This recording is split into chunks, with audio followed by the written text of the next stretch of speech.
Shut up and sit down.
Welcome, everybody, to the 3POA podcast, episode 56. I am your host, LaserPants, also known as Ryan.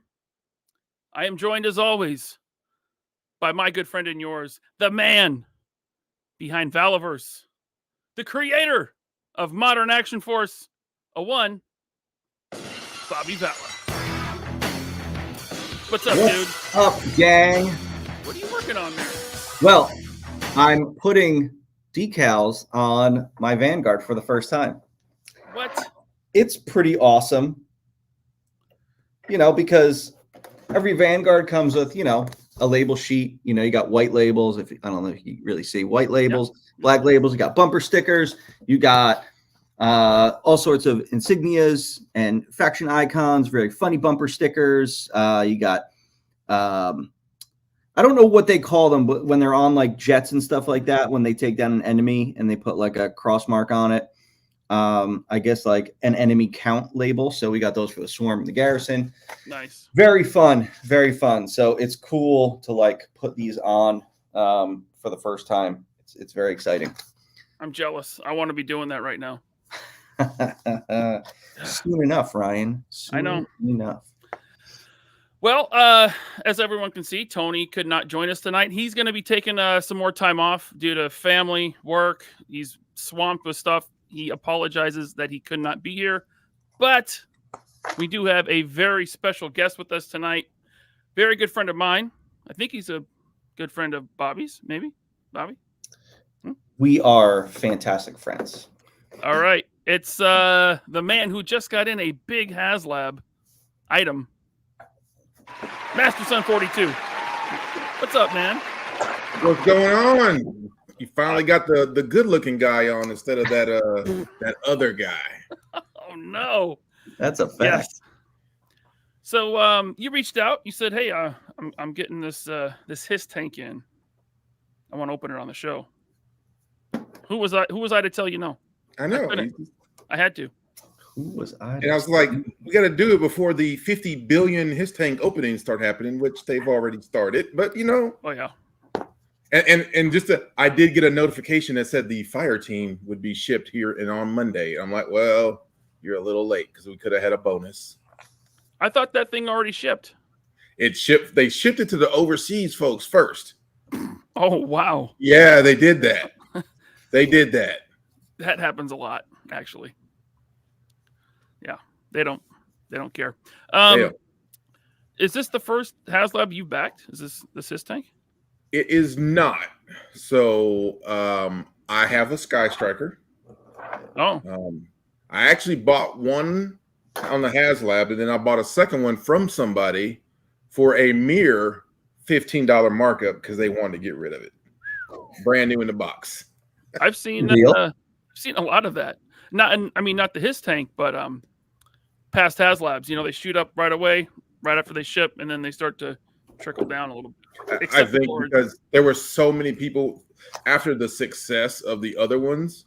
I think there were so many people thought they were going to cash in on the Sky Striker. So everybody bought a whole bunch of extras, and then the market was flooded.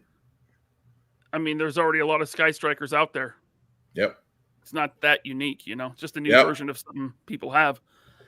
That's also what happened to Galactus, right? Like, you know, because the Sentinel, people were selling at a crazy high price, which has since come down. But then people were speculating on Galactus, and it turned out like so many people had them that it was like you couldn't get double the price for a Galactus anymore, you know, because you know, people were getting double that for a Sentinel.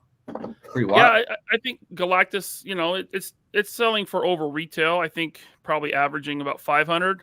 So it's not that much, you know, it's not double like the Sentinel was for a while, but the Sentinel's an army builder. Galactus, not an army builder, and there's more Galactus out there than there is Sentinels. So you frozen, Masters? Oh no, you're not frozen. Nope. Okay. I was eyeballing my TV on the left. What do you looking want? at myself in like, you know, 80 inches and going, checking yourself out in the camera. You're good. You're like this. There you go. Yeah, I'm just Yep. All right.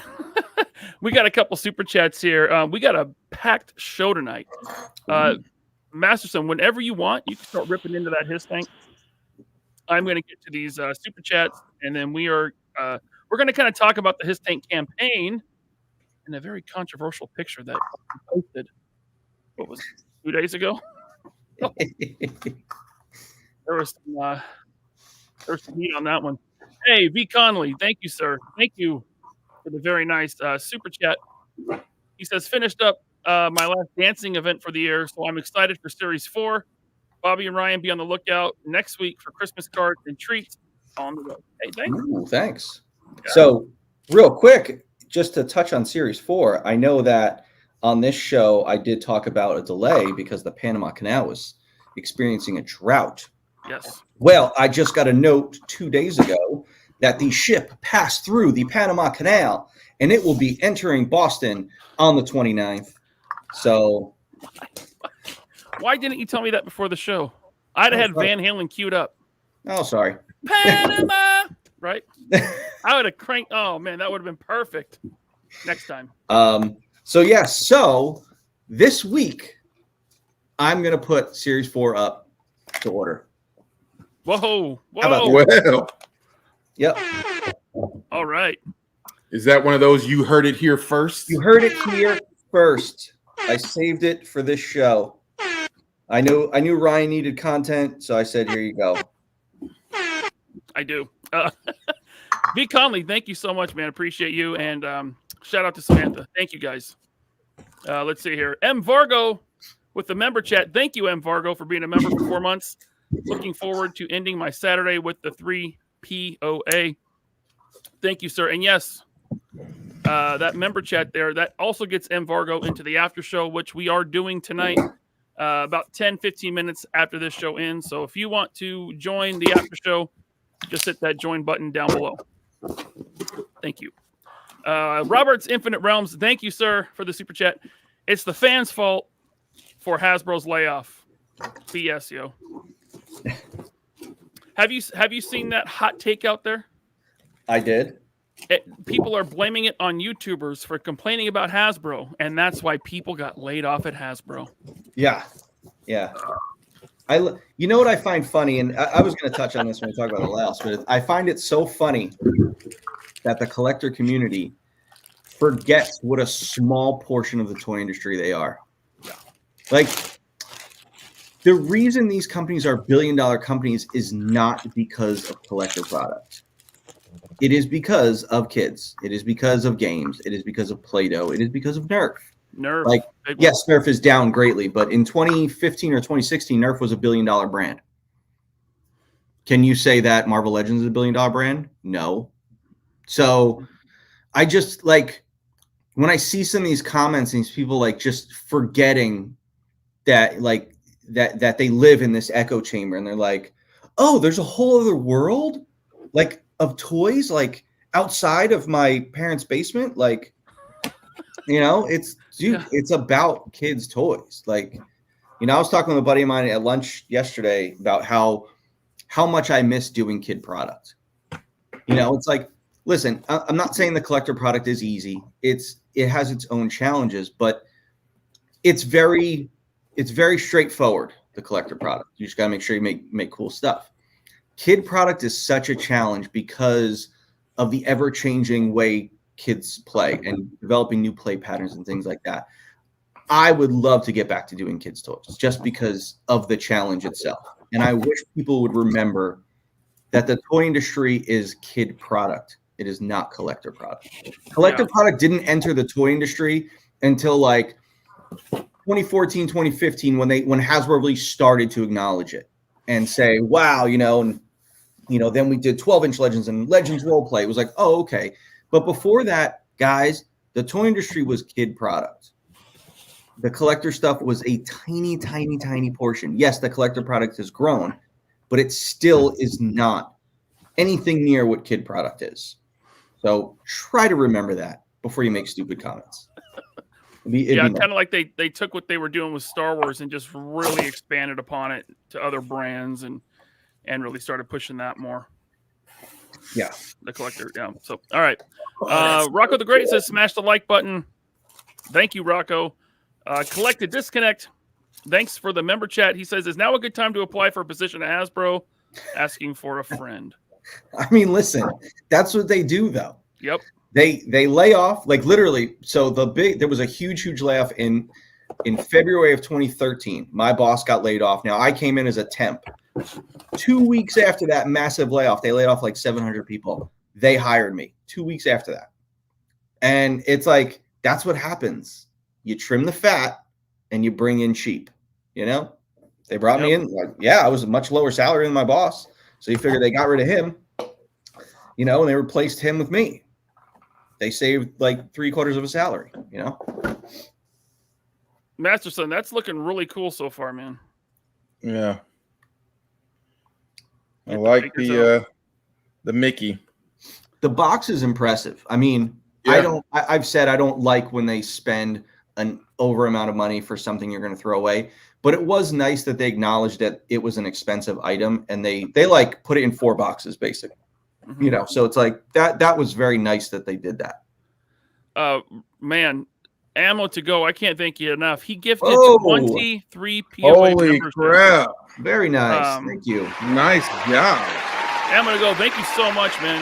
He's a huge supporter of the channel, and I really appreciate that, dude. That's very nice of you. 20 new members that can tune into the after show thanks to Ammo to Go. So I hope everyone says thank you to him. Everyone that got a membership. There's 20 of you. Welcome to channel membership. All right. Man, thank you, dude. Let's see here. Figure Fever, shout out to you. Congrats on your he just celebrated 50 subscribers on YouTube. He's just starting out. But shout out to you. He did a really cool giveaway today on his channel. So Figure Fever, thanks for that super chat. He says, good evening, gentlemen. Good evening, Figure Fever. Let's see here. We got one from Antonio Agosto, Life Rants 82. Thank you for that. He says, Bobby, Laser, come to Dallas, Fort Worth, G.I. Joe show in June. See what I was saying earlier? I can't go to that. I hate G.I. Joe. Remember, guys? I hate G.I. Joe. I can't go. Yeah. It's not like you bought a Haslab Hisstank. Yeah, right. Okay. I didn't pay for an overpriced thing. No. Right. Let's see here. Okay, now you are unboxing this thing. Let me blow up Master Son here. So I will say they packaged it very well. Yeah. Holy crap, this thing is huge. Do you have to assemble it, or is that like, what is that? Is These that are extra parts? Like some of the extra parts. It's just like the rockets and stuff. The tread. Yeah. But it comes like it's all assembled. You just have to put the canopy on. Cool. Did you rip into yours right away, Bobby? I mean, I ripped into my Vanguards first, but like when they came, of course, I'm going to open up my own stuff first. But then I was like, well, it was just a very perfectly timed delivery day. I was like, well, let's see this now. Yeah. Let's see here. Let's see here. Freaky Cheeky. Thanks for the 1 month membership chat. He says no one retires in Hasbro.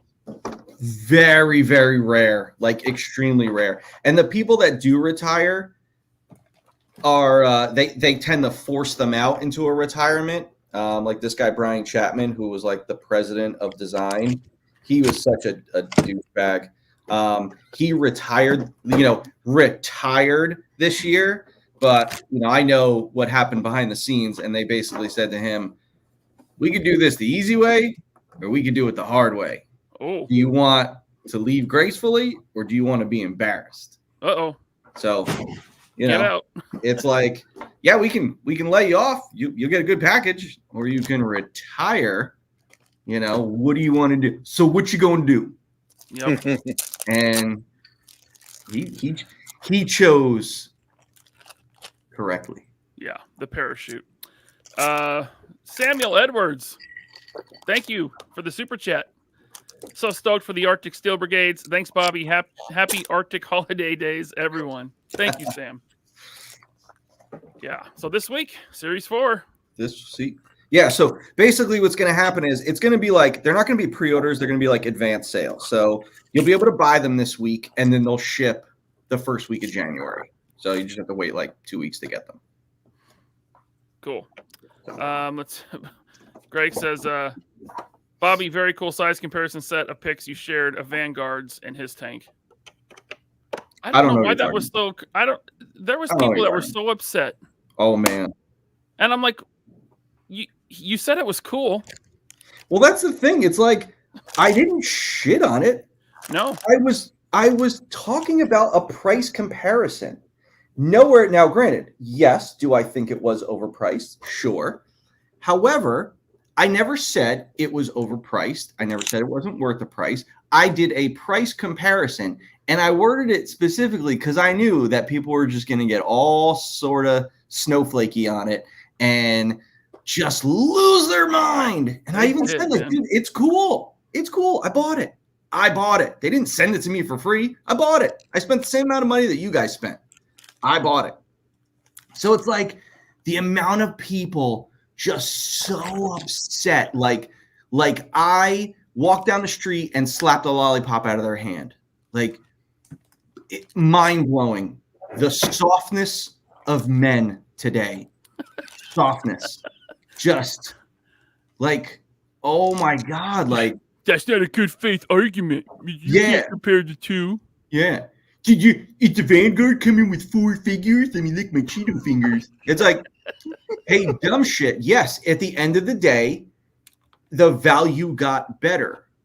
But it was baked in. The Hasbro team said it's baked in. Okay. If they want to say it's baked in, sure.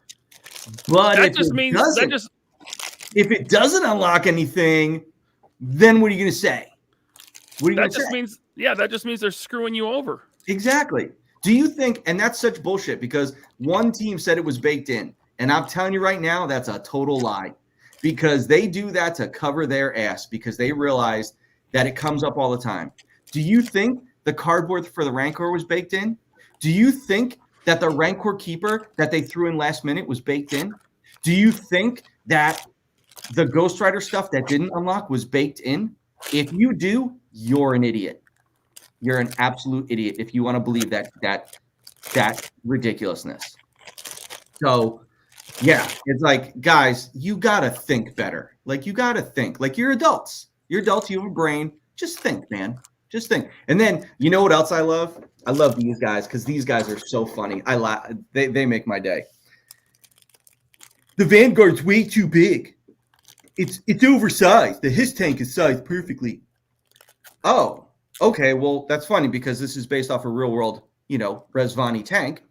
And I did the specs exactly to a 6-foot person standing next to it, aka being the figures being 6 foot standing next to it. So the specs are 100% accurate to a real Resvani tank. It's oversized. Is it oversized because it made your Hisstank look like a little turd? Well, listen, the Hisstank, someone posted up a picture of a vintage Hisstank next to a 118 Hummer and a 118, it wasn't the Mobat, but it was something like that. The Hammer was the G.I. Joe Hummer from 93 or 92, something like that. Okay. The Hisstank is a smaller vehicle. It's small. And it's like, that's the thing. People are like, well, the cartoon, it was huge. Okay, well, that's the cartoon. You know, everything was weird in the cartoon. You know, it's like not everything was accurate. So it's like, yeah, the vintage one was small. Okay, this thing is still an impressive size, but it holds 3. I'll call it 4. Put a guy in the back. I'll call it 4. It holds 4 guys. Okay, Vanguard. Okay, if you want to not put the guys on the sides and not say it holds 10, okay, well then it holds 6. Still double the amount what the Hisstank holds. It's still an impressive vehicle.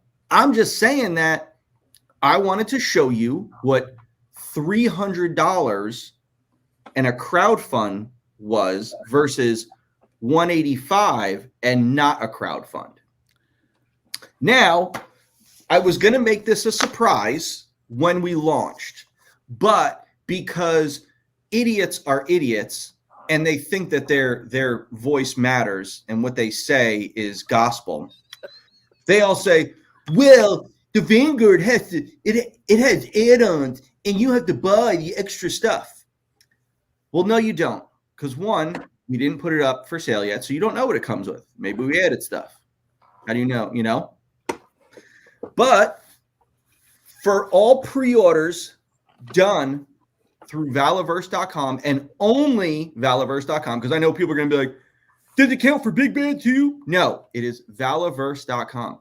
Anyone that pre-orders the Vanguard through Valaverse.com during the pre-order time frame, which I'm not saying when it's going to begin and when it's going to end, I'm just saying during that time frame, you will get everything that I said was included, and you will get an additional missile launcher add-on absolutely free.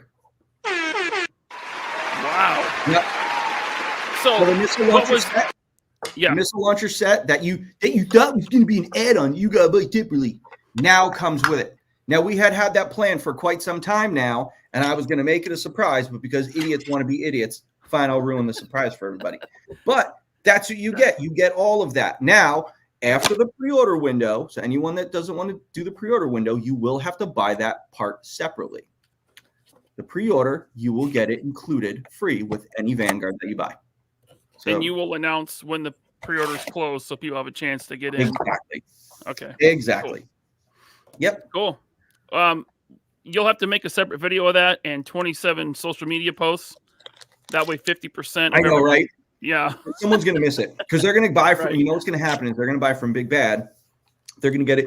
Wasn't it supposed to come with the missile launcher? Bobby said it was supposed to come with the missile launcher. Well, no, Bobby said if you buy with Valaverse.com, it comes with the missile launcher. Yeah. So, you know, it's just, I'm sorry, guys. I'm sorry I'm mean tonight. It's just, I get very annoyed when people, one, don't listen, and two, don't read instructions. Yeah. You know, like, hey, when's that Covert Ops Condor going to ship? Did you send in your points? What are action points? Even though the item says action points required, and then the description gives the instructions on what you have to do. And yet, every now and then, you still get someone, when's my Condor going to ship? Where are your action points? What do you mean? What are action points?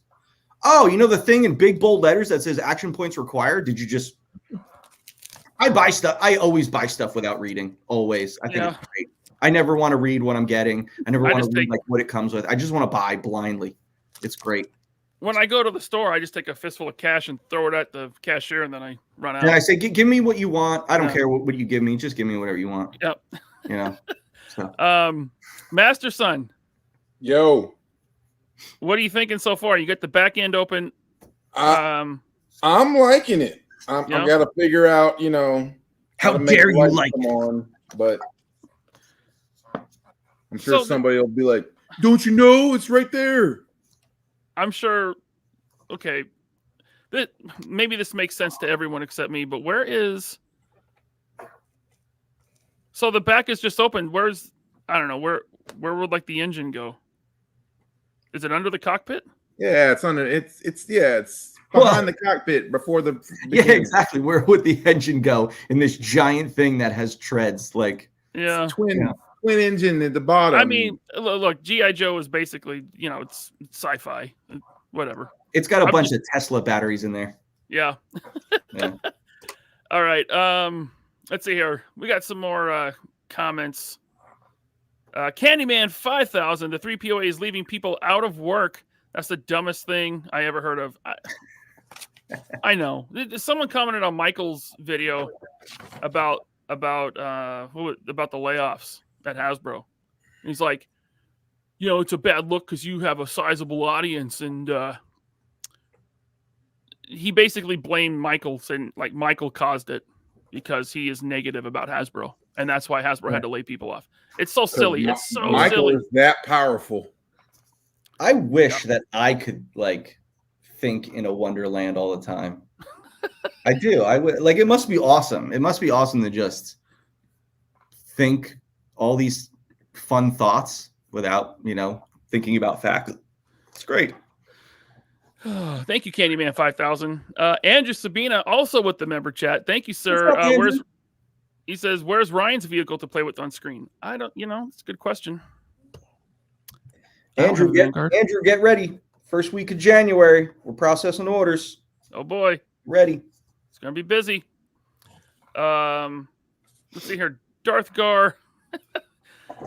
He says, Bobby, could the missile launcher add-on for the Vanguard come with some type of stand and remote so that it could be used on its own?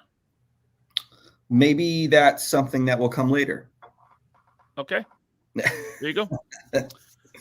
Man, these are rolling in. Alex S., thanks for the member chat. Hey, hope you all are doing well. Quick question. Any idea weight on the Vanguard, trying to figure out international shipping? I believe the box is 8 pounds. I don't know for sure because we're still increasing the thickness of the shipper box so that it's a bit more secure. So I'll add some more weight to it. So I think it's less than 10. It's less than 10 pounds. Put it that way. Cool. Thank you, Alex. Oh wow, Wilhelm. Wilhelm. Thank you, Wilhelm. He gifted 5 3POA podcast memberships. So 5 more new members tonight. That's 25. That's math. Thank you, Wilhelm. Very generous of you. Let's see here. Cosmic Gladiator. Thank you for the member chat. Hate to bug Bobby, but any update on UK retailer? No, unfortunately. So you guys have been great. You guys sent a lot of suggestions about other places. I think trying to remember some of them. But I think you guys mentioned at least 3 of them. The next day after I made the Kapow video, I reached out to all 3 of those retailers, and none of them have responded. So that's kind of unfortunate. But listen, if you guys know those retailers, you buy it from them, hammer them, man. Send them messages, say, we want you to carry Action Force stuff, or get in touch with them. They've been trying to get in touch with you because, send a couple messages, but, listen, I got things to do. I can't be hounding these guys all the time. I want to make it easier for you guys to get this stuff. I'm trying to reach out to them. If they're not responding, then there's not much I can do about it. Kapow did what they did. It sucks for you guys. But I'm trying. It's just, a hard nut to crack. So. Yep. Thank you, Cosmic Gladiator. Okay. I want to get to a couple more, and then I want to talk more about the Hisstank that he's opening and actually the price breakdown compared to the Vanguard. There's been a lot of talk about that. Sure. Rick Shattered Glass Jazz. Thank you for the super chat, man. He says, I have had hands on a lot of premium collector vehicles of various sizes, and I have been collecting since 1978. The Hisstank is extremely impressive. Pictures do not do it justice. Well executed. Awesome. Rick, stop being so positive. Stop. Nobody wants to hear the positivity of how cool the Hisstank is. It's pretty cool, but we don't want to hear it. It's impressive, but we don't want to hear it. Okay? Yeah, we're very angry. Listen, a certain someone might be getting a Hisstank that did not back it. Who hosts a podcast on Saturday night? Not Chartimus Prime, who is also live right now. Me. Yeah, I might be getting a Hisstank. Wait, you didn't back it? No, but I was offered one. How by dare a you certain- not support them? I was offered one by a certain your bulleted fault, friend of Ryan. ours. That they Huh? went under. That's your fault for the layoffs. I know. It's all your fault because you didn't buy your one Hisstank. The 5 Sentinels I bought just couldn't. Wasn't enough. You should have bought 6. How many Galactuses did you buy? I bought 2. I bought 2 Galacti, 5 Sentinels. I currently have 1 Galacti and 3 Sentinels. Wow. I've sold off the others. Thank you, Rick. With Rick with that super chat, I think I just made up my mind. I'm probably going to get it. I'm going to get it. And he's giving it to me at cost. So, Well, that's good. Yeah, no I markup. mean, it's cool. It's very cool. I got it here on the table. It's cool, man. Yeah. Let's see here. I'm going to add this. Did you hear that, guys? Did you hear me say it's cool? I heard you say you're a fool. Yes, that is what I said. Couldn't have said anything positive. I know.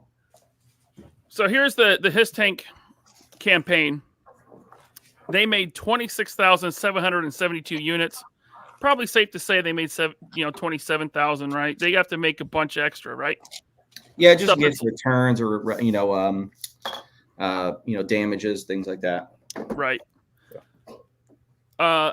Bobby, I know you don't talk about numbers, but I imagine this is probably higher than the Vanguard. Well, I mean, here's the thing. I have my minimum order quantity for the Vanguard, which is very high. But when I open it up for pre-orders, if that number increases, then my quantity will increase. So you never know. Right, but their minimum to fund was 8,000. Yeah. But they more than tripled it. Yeah. So they paid less per unit made. Yes. So they added in extra figures and add-ons. Yeah. Right. That's $8.1 million. Yeah.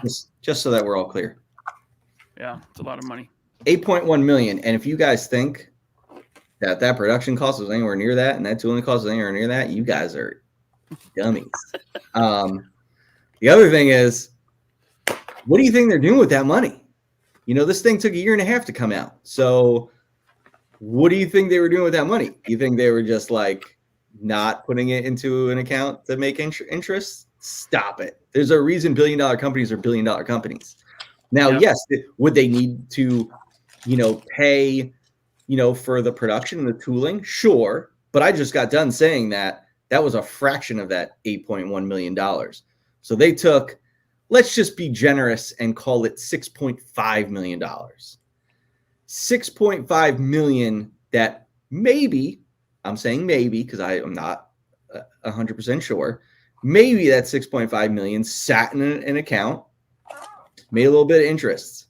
So, that, guys, this is why I have such an issue with the crowdfund model and why I harp on the fact that the Vanguard is not crowdfunded, is because they needed your money to make this thing. And they got your money and they got a whole crap ton of it. And what did they do with it?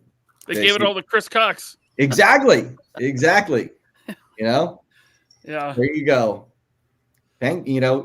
Say you're welcome for his bonus. But, it's a corporation. Corporations are going to corporate. Yeah, man. Don't talk about it. Don't Yeah. talk about it. Just let them do it. Yeah. Without talking about it. Yeah. You can't talk about it. You can't talk Because about then it. you're negative. Don't bring up the facts. We don't want to hear facts here. Yeah. We have to pretend we're in Rainbow Happy Land at all times. I'm getting a Hisstank. That's all I care about. I don't care about the facts. Yeah. Just let them be corporations. Let them, don't try to hold them accountable. It's fine. Don't talk about it. Keep it a secret. Be quiet, toxic guy. All right. Toxic guy. But they unlocked a couple extra figures. You ended up with 4 figures, right? The one it came with, and then you got some rockets unlocked, the female driver or tactician, and then a tactician, and then Cobra Commander there. Right, Master Son? Affirmative. Here's what I was mad about. It's like and the canopy and the you the get two tread different canopies skirts. and the side Yeah. covers, but Yeah. like the Dragonfly has all these really cool, blast effects. Like the Vanguard has, the missile trails and things like that. But it's like you gave these really cool, rockets on the side, and you couldn't give like one or two like blast effects like on those.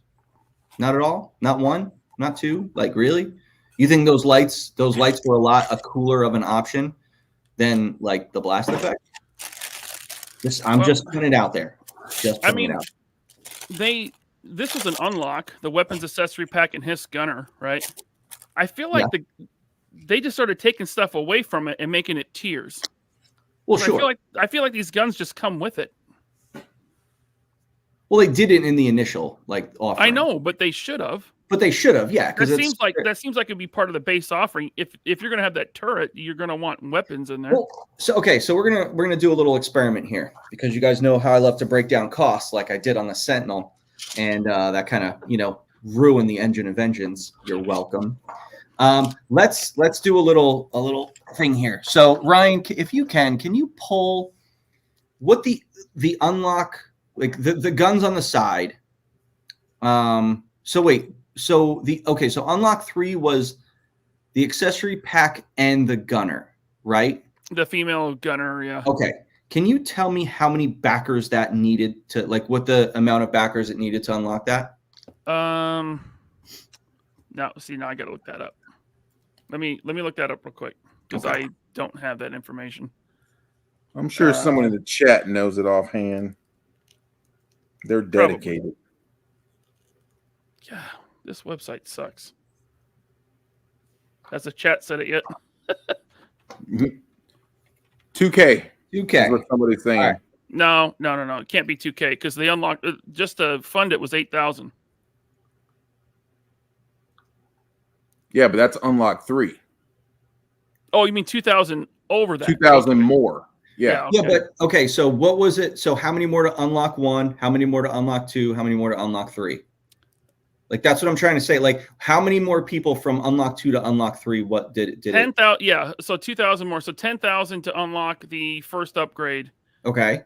Which was, let me get back to it. The first upgrade was the side-mounted missile racks. So that was 2,000 more people, right? Mm-hmm. Or 2,000 more units. Yep, and then 12,000 units or 2,000 more to unlock upgrade 2, which was the canopy and the tread covers. What a ripoff! Okay, so then another 2,000 more for the figure and the stuff, and then another 2,000 for unlock 3, which is the gunner with the extra guns and the chin guns. So that is a total of $600,000 for those 2,000 extra. Okay, so let's crunch some numbers. This is always fun. I love this part. All right, so I pulled the chin gun down. But hold on, there was another unlock. Yeah, but I don't want to talk about that right now. Okay. I only want to talk about the this stuff. Okay. So I got the little chin gun here, which is that one ABS part? Yeah, two ABS parts and 2 PVC parts. And then you have these little mini guns here, which don't even spin. Come on. You're half-assed miniguns, they can't even spin. All you had to do was put a mushroom there and that'll spin. Good job, Lenny. So these are 2 PVC parts. These are 2 PVC parts. Or actually, sorry, 3 because you have the ammo cans. Actually, but they might have duplicated this. So these are in a mold. These 2 guns are in a mold. And then these small ABS parts on this are in a mold. So let's call that $15,000. Let's just call it that. And then you got a figure, which was, I don't know, probably 7 molds. Let's see what that is. That's 2 plus 15. I'm going to give them the benefit of the doubt and say tooling was 60 grand. I'm just gonna, that's really high for that. That's really high. 60 grand. Okay, so now we're at $540,000. Then that figure, which crunch that number. Okay. I mean, let's see. Let me see what. All right, let me see what these guns probably cost. Let's see. 1, 2, 3, 4, 5, 6, 7, 8, 16, 17, 18, 19, 20, 22, 23, 24. Call it 30. I'm counting deco ops, guys. I'm going to be generous and call it 30 deco ops for all the guns. I'm going to say what those probably cost. Okay, say they cost that, and then say the figure cost that, which is incredibly high. I'm being very generous. See if that times 7,000, 27,000 units. Okay, so based on all my calculations and this and that, again, guys, I'm speculating here, but I understand product development. I know what costs are and things like that. This is being incredibly generous, but very speculative. The guns and that female figure for 27,000 pieces, I'd say was $324,000. And that's being very, very generous. Very generous. It was much lower than that. Much lower. So what did I say? $600,000. So to give you guys some chin guns and a figure, they made another $300,000 off you. Probably more. I'm speculating. But, you know, it's like, listen, there's a reason why I have such a problem with this stuff. Is because you guys think like you're so excited. You're getting this extra stuff. But are you? Yes, you're getting extra stuff. But you're not looking at what they're making off of you. Mm-hmm. And I know some of you are probably like, I don't care. I'm getting my Hisstank and I'm getting all this stuff and I'm so excited and I love it. Okay. Okay. You want to live in that fantasy world? Great. Great. I don't know about you, man. I want to know where my money's going. You know? I definitely want to know. Wait, you care about getting a good value for your money? 100%. Oh, listen, man. Groceries are high. Mortgage rates are high. All this stuff's high. Everything's high. If you're not caring where your money's going, then you must be pulling it off trees, man. Tell me where to get those seeds because I want to plant one of those in my backyard. Hey, Chris Cox is high off of our money. $9 million that dude made. He rolled a $9 million. He rolled up a fat blunt with that. What was that? I said he rolled up a fat blunt with that. $9 million. Dude. Man.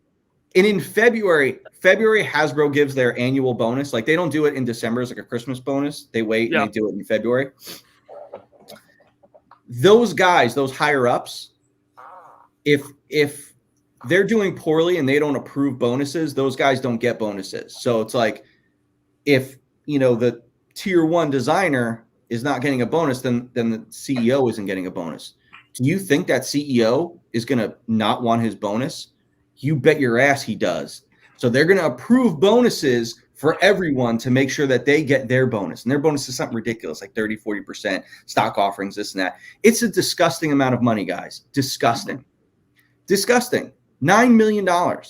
Like, do you think he could have had a really good life on $3 million? Probably. I bet you if you gave me $3 million, I can make a really good life out of that. A year. They gave him $9 million. Yet you guys are okay spending $300 on something like this when they're making an absurd amount of money off of you. I mean, I would be more okay with it if they weren't constantly laying people off, thousands of people at a time. Yep. While taking massive bonuses for the CEO. But don't say anything bad about Hasbro, man. You say something bad about Hasbro, you're just a hater. You're just a hater. But that's kind of standard big corporations. They are quick to do that. They will lay off the lowly worker and they will have their golden parachutes, or they will make sure that they have their bonuses for the execs who are, and be truthful, the execs are the reason why you either fail or you make money because they're their decisions that they make.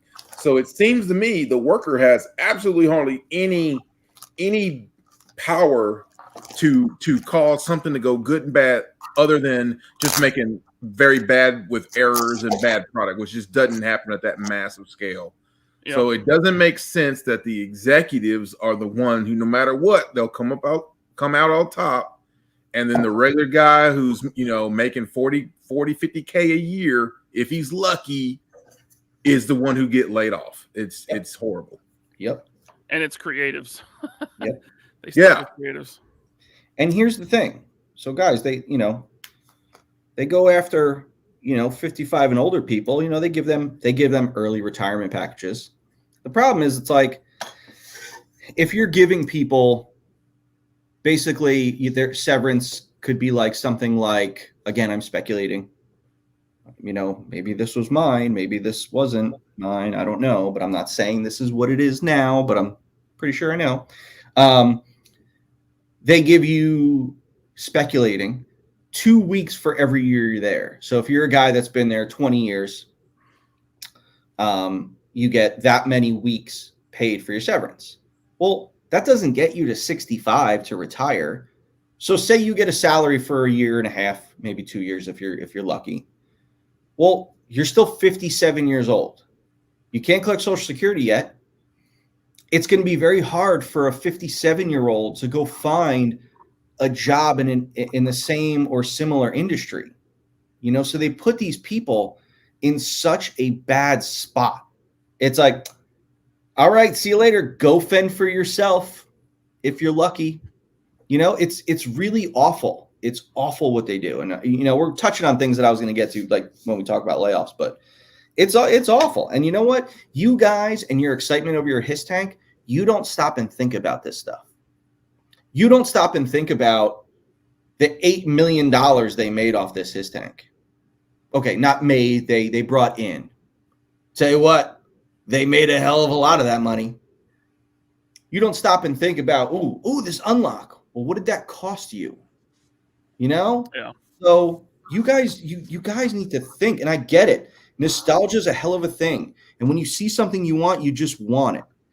But,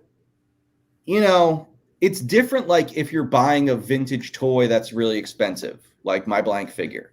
Yeah, that was something that I bought from a secondary market person that, no company's getting that money. That wasn't something that like they're making. So it's like, I get you're excited, but at what cost? At what cost? It's awful. Yep. I like Wolfie's comment here. He says, how much work did Cox really do this year? He probably did a pound or two of Coke and went to a few meetings. That's funny. Yeah. All right. We're already talking about the layoffs, so we're just going to skip ahead to that, and we'll circle back to the other stuff. Okay? Is that cool? Okay. All right. Headcanon, thanks for the super chat. He says, I was frustrating myself trying to explain how the tiers were perceived value and not an actual value. I think that's kind of what you just ran down, Bobby. Yeah. And it's like, I had one guy saying, like, we're going back and forth. And he was like, well, if those things didn't unlock, I wouldn't have bought it. Okay. So he admitted that it wasn't a value at $300, but after he got all the bonus stuff, okay, I felt better. I backed it. But I wouldn't have backed it if it was just the 300, what I was getting for 300. It's like, it's like the unlocked tiers, they skew people's thinking so greatly. Yeah. And it's like, I don't know, it gives these stupid like arguments like, oh, well, it's a good value now. Yeah, now. But there was no guarantee that stuff was going to get unlocked. There wasn't. Yes, did it fund in like a couple hours? Sure. But what if it funded and then staled and then stalled, like, and it just didn't really unlock anymore? Would you back out? Oh yeah, it's not unlocking. I'm going to back out. What are you backing it for in the first place? Be one of those people that just waits. If you feel that strongly about it, just wait. Yeah. Be strong with your thought process and just wait then. But no, it's like, you know, I don't know. It's just like the thinking that some of these people do with this is just mind blowing. But it's also, you know, these are the same people that, you know, when I was dealing with the Kickstarter, you'd get people saying, I'm going to wait to see if it funds first before I back it. Well, if you back it and it doesn't fund, you don't get charged. So it's like that kind of thinking, that stupid kind of thinking is the same stupid thinking that's like, I'll buy it, but, you know, it's not a good value. I'll wait for the unlocks. It's like, you guys, your thinking process, you know, they need to have a college class about like crowdfunding so that people like understand, because you guys are just like ridiculous with some of your thought rationale, you know, process. Well, yeah, go ahead. It's a very me first type of thinking, you know. Give me my toy, I don't care. Yeah. Right. Which, okay, but it's kind of, I don't know, it's kind of gross, I think. It is. It is. And, you know, just discussing this, you know, it's not negative. It's negative that 1,100 people got laid off so he could take a $9 million bonus. 100%. And, you know, yeah. So anyway, 100%. I would like to know if there was anybody who was going to back the Ghostbusters thing, and then all these layoffs happened, and then they changed their mind. Is that still funding right now? You know, it closed out a few days ago. You can still cancel if that's the way you're feeling. I mean, but when they announced, I'm not calling for that. I want to be clear. No. We're going to get comments. Yeah, no one's saying that. No one's telling you to cancel anything. But I was watching it, and I'm looking at it, and I'm not really big of a Ghostbusters guy, so it wasn't a real hard decision. But they did the first little thing about, you know, they talked about it months ago about layoffs, and then they did this, and I was just like, you know, I think I'm gonna chill out on buying some stuff for a little bit, and kind of I'll wait for it to show up at Ross or Ollie's or something, you know, because that's already been kind of paid for. But I don't know. It's just I really, not saying I don't like capitalism, because I do like capitalism, but I like regulated capitalism, and I like it when people truly can make a better decision with their dollars. I wish we as a bunch of users would just kind of get together and all at the same time go, we're not going to buy anything until you do this. Basically have us strike instead of like a worker strike, and just say, hey, you got to take care of your people. Take care of your people, number one. That's my main thing. Because if you take care of your people, same as when I was in the military, I always felt like the people below me, they said they work for me. And I always thought, nope, I work for them. My job is to keep the bullshit off of them, and so they can do their job. And if they do their job, it's going to make me look good. And I don't think corporations have that same mentality. 100% hey, Masterson, correct, Masterson, how about you switch cameras? So how about I do that? So you can see the sexiness of my face. Yeah, I want to take a quick break from this, just real quick, to get to Lawrence Howard's comment. Lawrence says, just got here. I'm having a bad week. My father just passed away, and we buried him today. Oh my God, I'm sorry to hear that, man. Very sorry. Very sorry. Very sorry, Lawrence. He's a diehard Action Force collector. So, he is. Yeah. Lawrence, I'm so sorry to hear that, man. And I hope, if anything, you can get a little bit of enjoyment from our show tonight. But yeah, I understand you're going through a hard time, and condolences. Yeah. Yep. All right. Let's see here. Stephen M. Cal 64.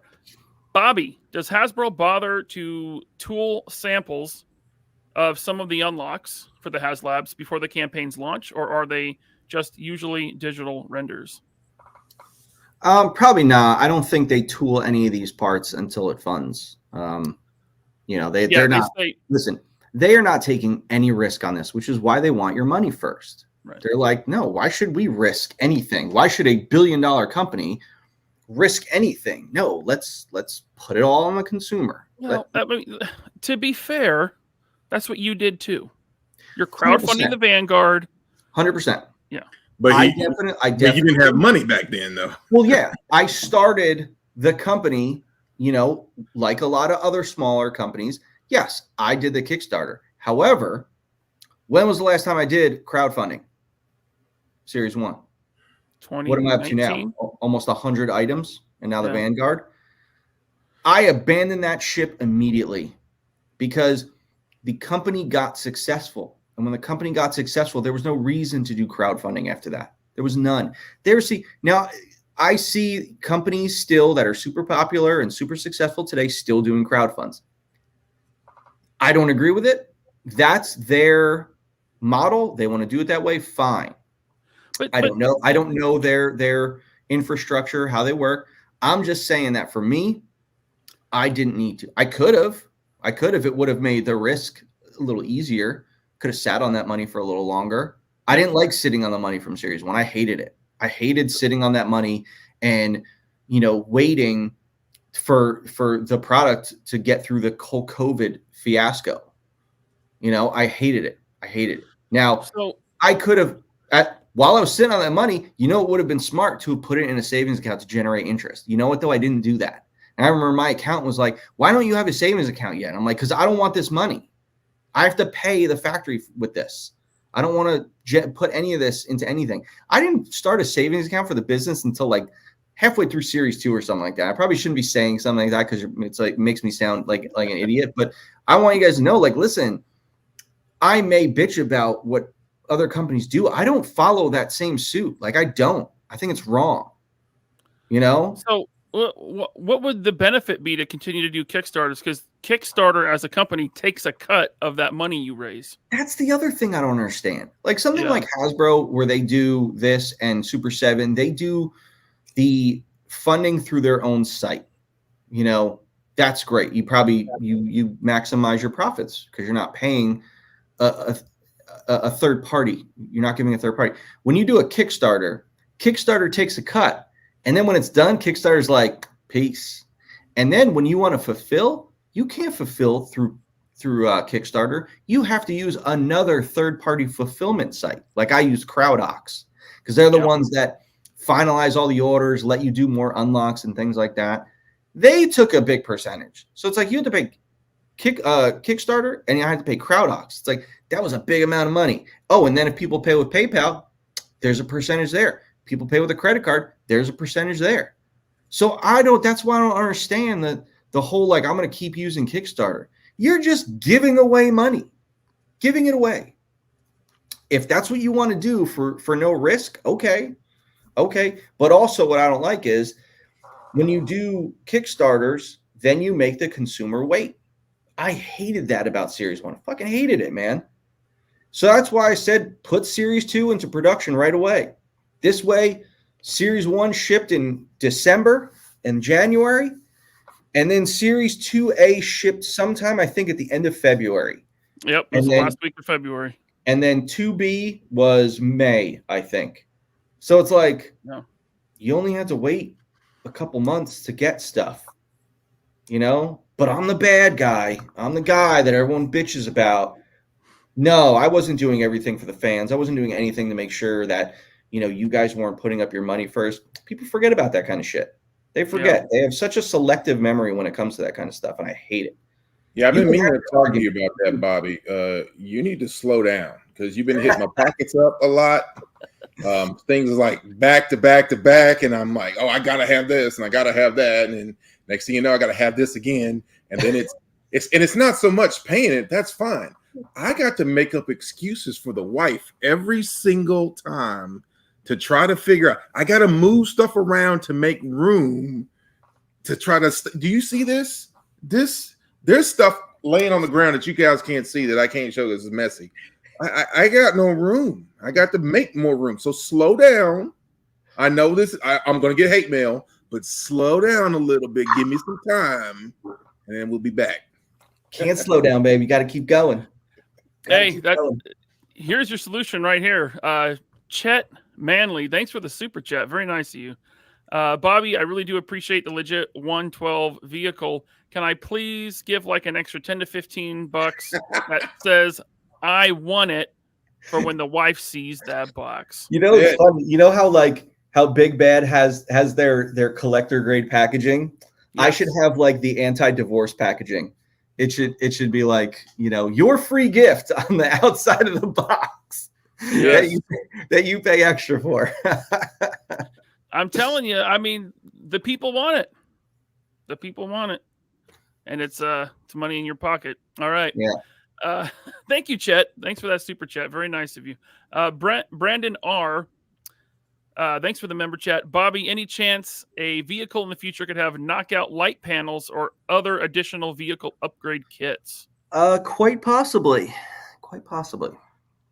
All that stuff could be coming. Yeah. All right. Thank you. Thank you, Brandon. I'm going to put Bobby on the spot right now because, he's across the country and he can't do anything to me right now. But I think, chat, I would love to see a Action Force Ramen collaboration on some stuff because both of you do certain things really, really well. And that's what I'm thinking. Let's make it happen. I know I heard grumblings before. I heard rumors. I've heard talk, but now that you're here right now. Listen. I love Ace. I get along with Ace. I talk to Ace on a weekly basis. It's nice to talk with industry professionals. I could see that happening. I could definitely see that happening. What that is, I don't know. Yeah, I don't know. Me and Ace will have to chat about a few things before that does happen. So, but I would never say no to that. That's for sure. Cool licensing deal. All right. Now this is interesting because I have also heard this, and I heard it was kind of alluded to by Lenny. And Omar says, I heard they're throwing these bitches, the Hisstank, at retail with the repaint. Probably stripped down with the repaint, Arctic look or whatever. I don't know. Yeah. Thoughts on that? Well, didn't they show a figure or with the MMS, the 3 missiles? The 3 giant missile? I think it was an Arctic figure or something. Yeah. So it's like the Sears Hisstank was red and it towed the missile thing behind it. And it's like there is a tow hook on the back of the Hisstank. So it's like, yeah, of course they're going to do that. Like, yeah, all day, Maybe that could be that $200 price point thing that Chad leaked on his channel. However, so listen, this could get very, very fishy for them. And I'm telling you right now, we'll see how they do it. Because if they have the audacity to sell you a Hisstank with the missile launcher tow thing for less than $300, I'm telling you right now, if all you stupid Hasbros do not grow a pair of balls and boycott that shit and never buy that product again, you have no soul. Absolutely no soul. You know the direction it's going to go. Of course. Yeah. But they're going to but we're getting a Crimson Hiss with the missile. It's less than $200. Okay. So how was that kick in the nuts and the finger up your ass when you bought the first Hisstank to then buy this? Did you not mind that? You must not have minded that, because if you minded that, then, but I cannot wait to see all the Hasbros come out with their stupid excitement and everything is great. It's less than $200. Like a Giant Man that was less than $200 by a penny. Ryan, how dare you? If they strip it down so it's not the same and it doesn't come with 4 figures and it's red or the Arctic isn't that kind of, Okay, so you're going to strip it down. Care. You're going to strip it down to what the initial $300 offering was. The turret, 1 figure, and that's it. Okay. So maybe no lights. I don't know. Yeah, well, that's the thing. It's like, I can't wait, because you know why? It's going to be a shit show no matter what direction they go in. If it's more money, people are going to get mad. I'll wait till it's at Ollie's. Okay. Good luck with that. Then it's like, if it's less, they're like, look, it's less. They were listening to us. It's like, but again, it's like rational thinking in the GI Joe community. No. Everybody at Omar V. He spelled there wrong. He used the wrong there. So. Spell check is at you. That's right. Chad, thank you, Chad. But does it come with with a missile launcher?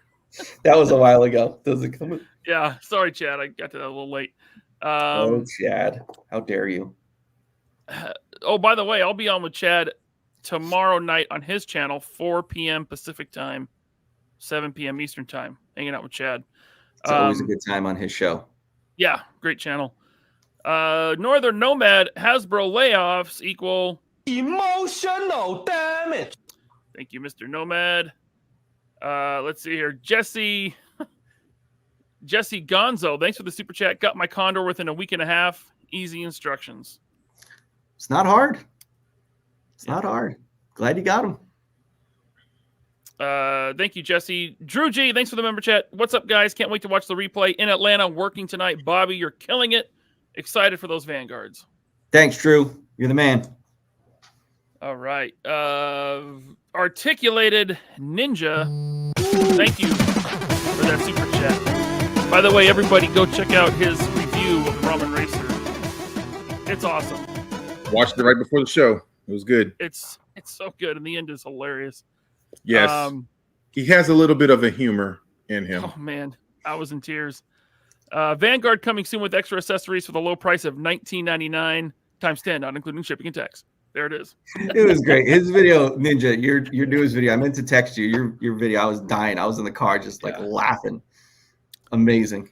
Hilarious. You should have delivered it like remember the guy that was on QVC or Home Shopping Channel that used to sell like graded baseball cards when they first came out? Sammy Sosa rookie card, Jim Mint 10, Mark McGwire rookie card. That's how you should have done it. Like that would have been awesome. Remember when they spoofed him on SNL? Did they? We got a real Mark Hamill right here. And they were selling Mark Hamill on a QVC show. Good times. Guess you had to be there, Master Son. Okay, M Vargo 97. Thanks for the super chat. The engine on the Hiss is behind the cock pit. The cover can come off. Cool. Oh, that's right. It is there. Dude, that's like the size of a 4-cylinder engine. It's twin turbo diesel Tesla hybrid. Yeah, I did see it. And I was like, oh, that's pretty neat. And then I was like, well, what is that? Because I know it's not the engine. Or maybe it is. And it's the Cyber Hiss. The Cyber Hiss, right? Yeah. Yeah, there it is. He said, oh, there it is. Oh, look at that thing. Oh, it's only got Don't say it's a 6-cylinder. I know. I see what you're saying. I see it. Yeah, it's a 6-cylinder. Nice job, guys. Nice job. Yeah, that'll definitely the 6-cylinder will definitely power that thing. No problem. They're big cylinders. Yeah. You Hasbro apologist. That's tons of shill.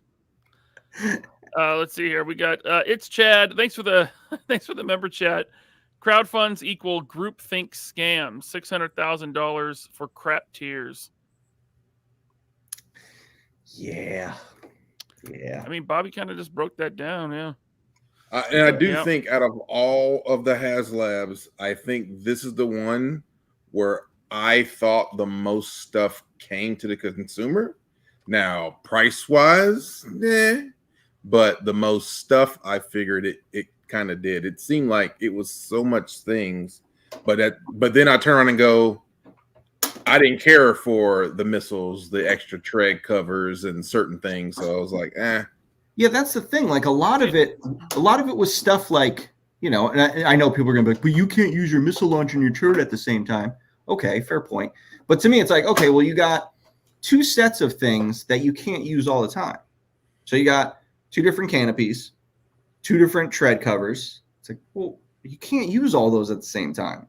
You only use 1 set of each. So, and listen, it's like, I get it. Like the nostalgia of that clear canopy, but it's like the canopy it comes with is so awesome. Guys, I just said something on the Hiss was awesome. The fact that like the sides open, like it's 3 pieces, like, dude, this canopy is nice. Like they did a really good job on that canopy. So it's like, I don't know why anyone would want to put the vintage clear version on. It's like, this is far superior. It's like, why would you backtrack and go that way to an old design element? Like it didn't seem necessary, but hey, free stuff, free stuff. Jeremy says the Hisstank has a Mr. Fusion just behind the driver's seat. Yeah, that's what it is. The front end does look like a DeLorean a little bit. Okay, let's see here. We got one from DMA88. Thank you for that super chat. $9 million bonus plus 1,000 people out of the job. Disgusting. That's something to put on your resume. Yo, I laid off 1,000 people. Yeah, it was easy. I did it in the email. What people are forgetting, it's like, okay, yes, they said 1,100 over the next 18 months. They already did 800 this year. Mm-hmm. So they haven't released the actual number of how many people it was on Tuesday. But it's like, dude, you guys are forgetting they already did 800 this year. Already 800. So, facts are facts. So, the article here on what is this? I think I got a CNN article here. They slashed 20% of its workforce amid ongoing slump in toy sales. Hasbro CEO Chris Cox announced layoffs for 1,100 workers in a Monday memo to employees. Now, Bobby, you talked about this like a month ago on the show. Uh-huh. You said this was coming. Yep. That people were faced with a choice, right? Yep. Which, by the way, Tidarium Hanger talked about you on their show this morning. Who's that? It's a YouTube channel. He was like, okay. He's like, Bobby was right, Oh, someone said I was right. Look at that. Oh, shit.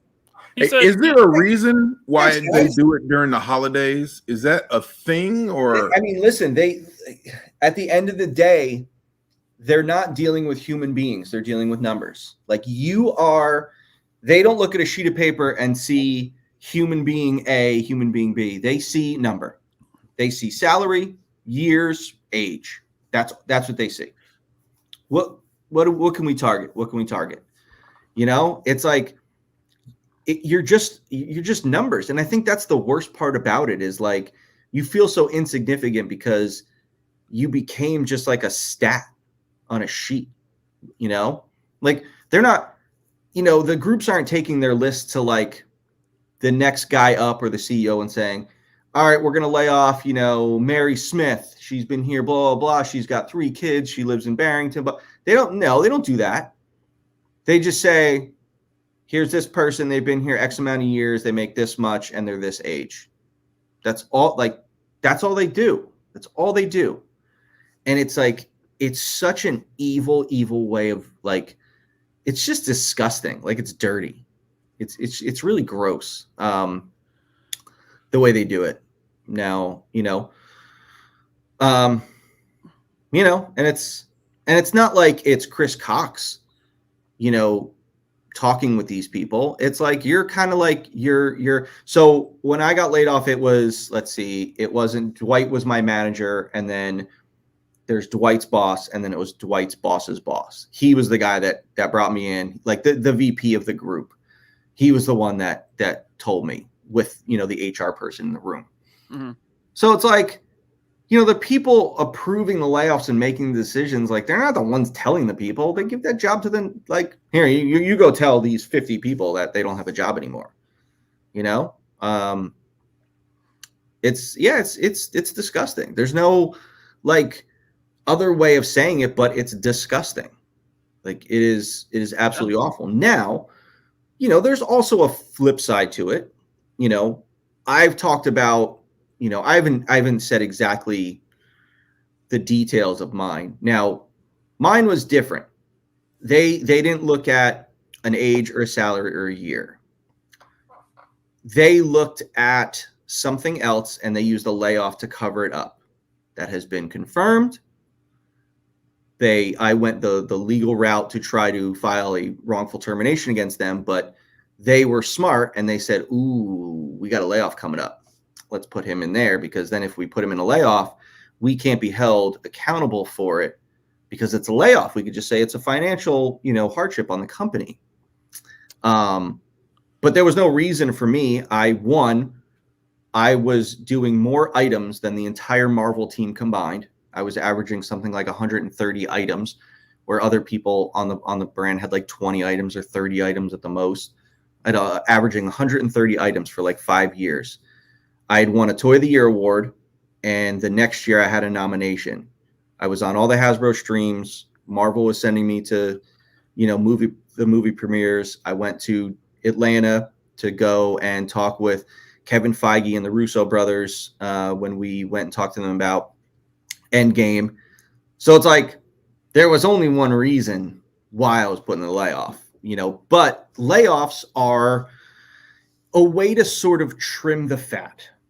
Now, yes, it is awful that people are losing their jobs.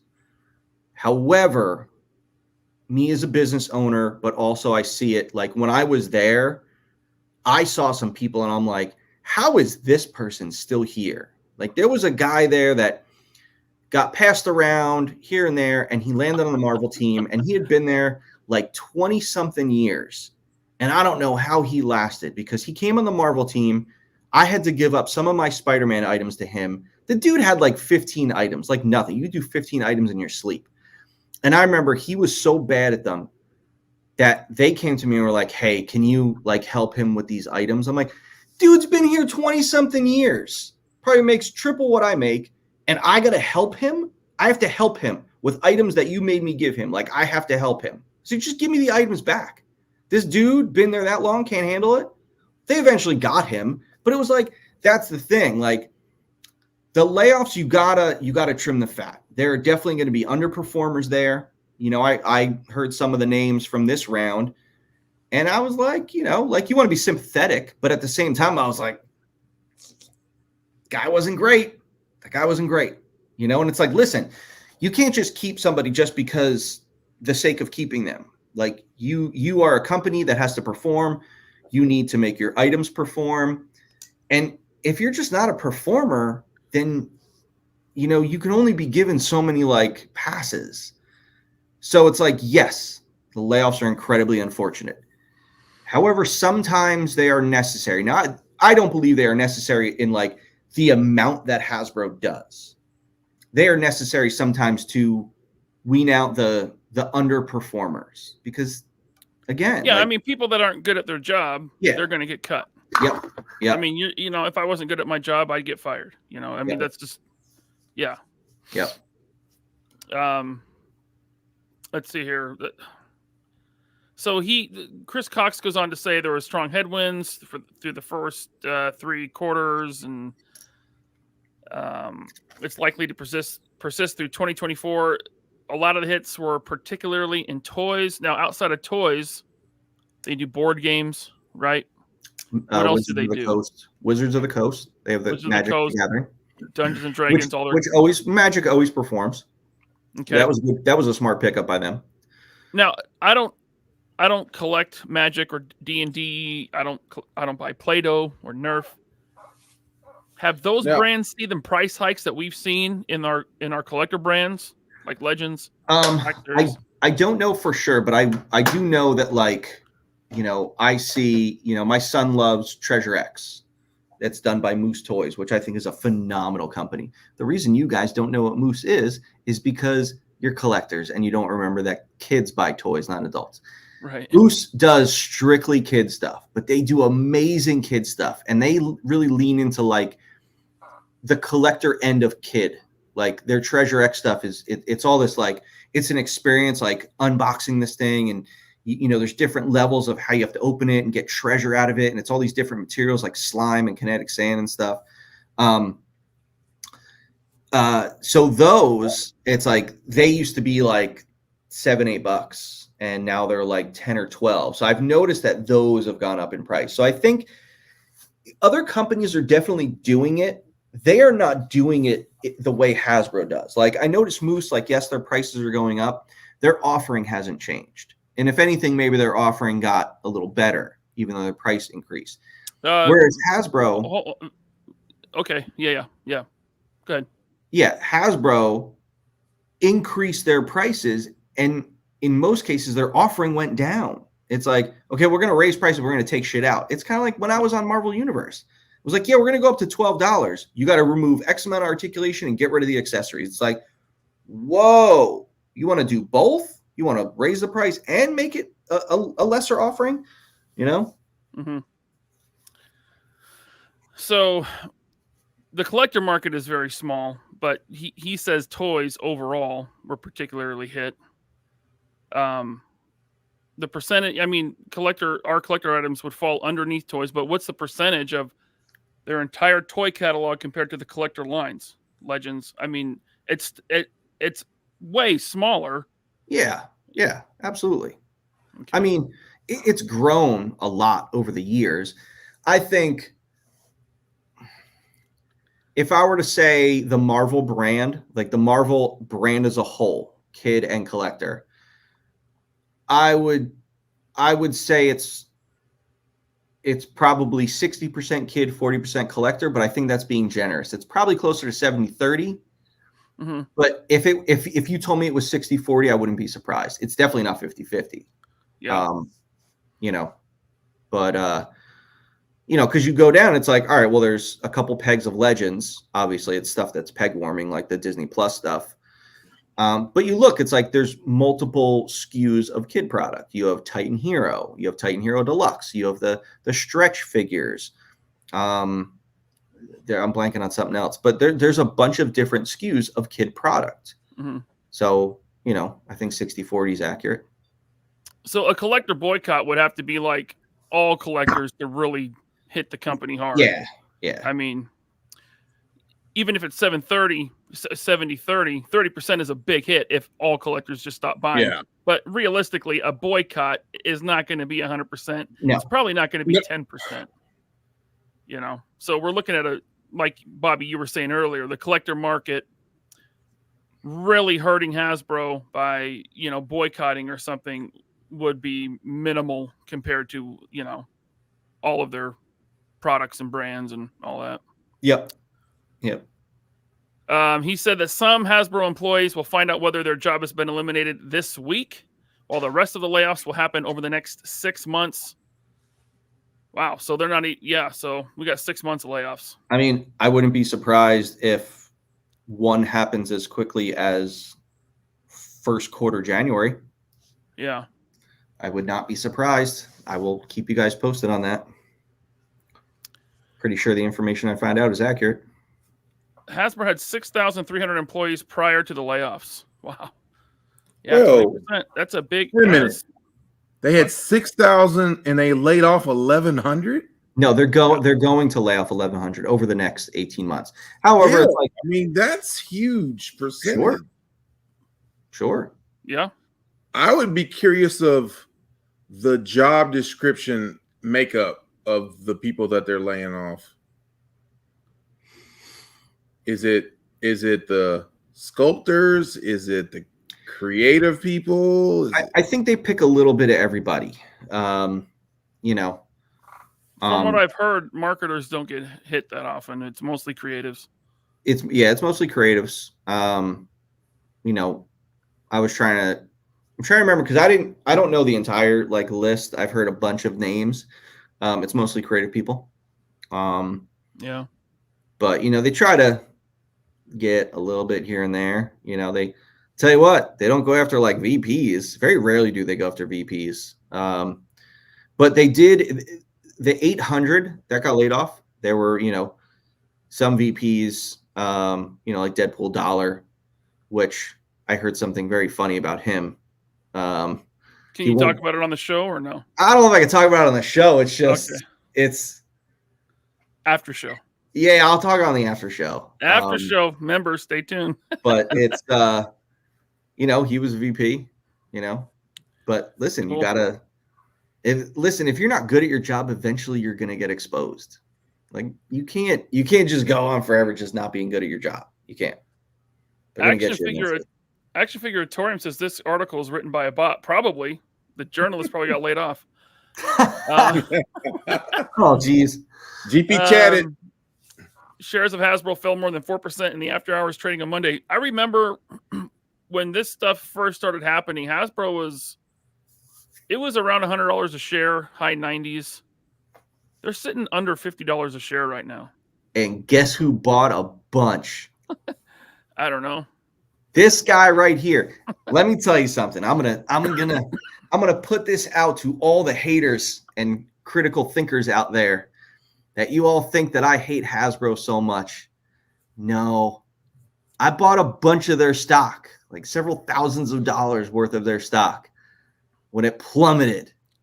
You know why? Because it's going to go up. Now, as a stockholder, you want a stock to perform. Do I want Hasbro to succeed? You bet your ass I do, because I cashed in on a bunch of stock at a low point, and it's going to go up because it always goes up.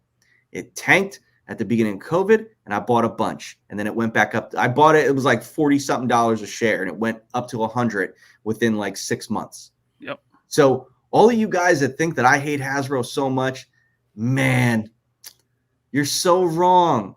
You're so wrong. I own so much stock in that company, hundreds of shares, and I want them to succeed. You know why? Because then I continue to make money off of them. I've made money off of Hasbro every single year since I left that company, every year, and I will continue to do so. So as I get on E-Trader, dude, buy it. I'm telling you right now. Listen, buy it. Hold on. Wait. We are not giving financial advice on this. We're not. We're not giving financial advice. I'm just speculating that the stock is going to go up again. But if you look at the stats like anyone can, you will see that every time they go low, they go back high in a short period of time. So we'll see. I mean, listen, my Mattel stock, I bought Mattel really low, like single digits low. It's just back up like $20 a share, and they're doing really well. Their stock's going up. Barbie movie helped. So I'm a businessman and I'm in it to make money. So you bet I want Hasbro stock to do well. And when Hasbro stock does well, it means the company does well. So I'm rooting for them. So suck it. 99. So you're outspoken about the layoffs. So you think you could do better if they didn't lay off? What do you mean? Like, would the stock be doing better if they didn't lay people off? Yeah. Like, you think like, sure. Like long term. I mean, no. Well, here's the thing. So the stock market's odd because what they do is, like when I got laid off, they blamed it on Toys R Us. They said, oh, we got to lay off all these people because Toys R Us. Well, no, because Target and Walmart ended up taking all that product that you're going to send to Toys R Us. So it wasn't like that hit was very hard. The hit that was hard that they didn't talk about was that they spent $500 million on Power Rangers, and they weren't going to see any profit for like a year and a half because they were developing product. So that was what what they didn't tell you. So, what they do is they go to, especially the board and the stockholders, they go to them and say, look, I know it's, things are down, but listen, we're going to lay off X amount of people and it's going to save us $400 million in salary over the next 18 months. So that's going to soften any blow and this and that. And then all of a sudden the stockholders are like, oh, okay, I feel a little better. Oh, you got an answer? Oh, cool. You got a solution for my money? All right, great. That's all they care about. Because again, to this, listen, if you're just a stat to Hasbro, you're an even less stat to the board and the shareholders, because they, not shareholders like me, like I'm talking shareholders that own like hundreds of thousands of shares, like millions of dollars worth of shares. They're just like, yeah, great. Okay. They don't care about how many people you left. They care about how much money you saved. And that's when they're like, yes. Okay, cool. And then it eases them so that they don't panic, because what they could do is they'll panic and then people should sell their stock and the stock will go down. But if they ease them and they say, we're going to look how much we're going to save. Yeah, it's going to be a week of bad press, but it'll be fine. We'll get over it. But look, $300 million we're going to save. It's going to be great. Oh, cool. Great. Good plan. All right, great. All right, cool. I'll keep my stock. guys, it's economics. It's the way the stock market works. It's just, that's just the way it is. That's why it's like, private companies are much better. Like you look at McFarlane, private company, does what he wants. But again, he doesn't rape people on prices, and he's a little more like forgiving and loyal, and he doesn't treat people like numbers and this and that. Whereas like once you go public, it's hard, because you're dealing with so many other financial levels. Yeah. All right. Now Mattel has actually been doing good lately. Is that right? From what I remember, my stock's been going up. I mean, they dip here and there, but they've steadily over the last 3 years have gone up. This article says Mattel said in its most recent earnings that it benefited from the success of the Barbie movie, and the company expects to gain market share in the fourth quarter and full year. It's awesome. I think that's a big thing that's affecting Hasbro as well, is that they have these really expensive IPs, Marvel and Star Wars, and those IPs are tanking. Well, they're failing at the box office. Disney Plus is down. Memberships are down. The movies suck. The shows suck. People don't want the toys. They don't want the games based on it. Because Hasbro is so in bed with Disney, it's like if the Disney stock was doing well, then the Hasbro stock will do well. Because Hasbro puts so much stock, no pun intended, into these licensed properties. And they have so many Disney properties. So it's like the Disney portfolio was like such a huge part of their business. I don't know what the percentage is. I imagine it's, 50%. But, it's like if they're doing bad, then Hasbro's definitely doing bad. One can't go without the other. So it's like, what I'm wondering is Chris Cox having a conversation with Bob Iger and saying, hey, man, quit putting out shit. Stop with this agenda bullshit. Stop with all this crap. Start putting out shit people want. Hire writers that know how to write movies. Hire writers that know, like, get rid of Kathleen Kennedy. Like, if Chris Cox isn't having these conversations, then he's got no balls. Like I tell you right now, if I was paying millions of dollars for a license and that license was performing poorly, you bet your fucking ass I would be all up one side of them and down the other. I'm like, dude, I'm paying you for this license. You better make this shit money. Now, I know Disney doesn't want to lose money, but I'm actually shocked that Disney is continuing to operate the way Disney has been operating because it's not working. Like, everything you've been doing over the last 3 years is not working, and you're not doing anything different. Do you think that when they go back to the bargaining table, when the contract is up and it's time to renegotiate Star Wars or Marvel, do you think this is on Hasbro's side to get a lower rate? I mean, if Hasbro wasn't trying to leverage this, they're idiots. Yeah, they would. Yeah. You have to. Yeah. Now, the only problem is that there are other toy companies that will take a Marvel or Star Wars license in a heartbeat. Jazzwares, Mattel, anyone, McFarlane, like they will take it in a heartbeat because of the recognition it gives. It's like the name, the name alone. Apple, Pepsi, it's like that name has meaning to it still. So I think the competition is too great that I think Hasbro would have to be very careful about how they would negotiate that, because Disney can just say, all right, we'll just go with Jazzwares, fine, Yeah, I mean, who would take Marvel and Star Wars? I mean, Mattel. I don't think they take. Listen, Jazzwares is an aggressive company. Yeah, Jazzwares would take that shit in a heartbeat, 100%. They want to be a player. They throw money around like they don't give a shit, and yes, they're not private, but while they're public in the sense that like a financial institution owns them, and then that financial institution is a public traded company. It's not as like direct as like Hasbro just being public. Like there's tiers to the Jazzwares thing, but Jazzwares has shown like, look, they became a $1 billion company. Well, when you become a $1 billion company, you want to just keep getting bigger. And I mean, amazing, bro. None of us said that. I don't.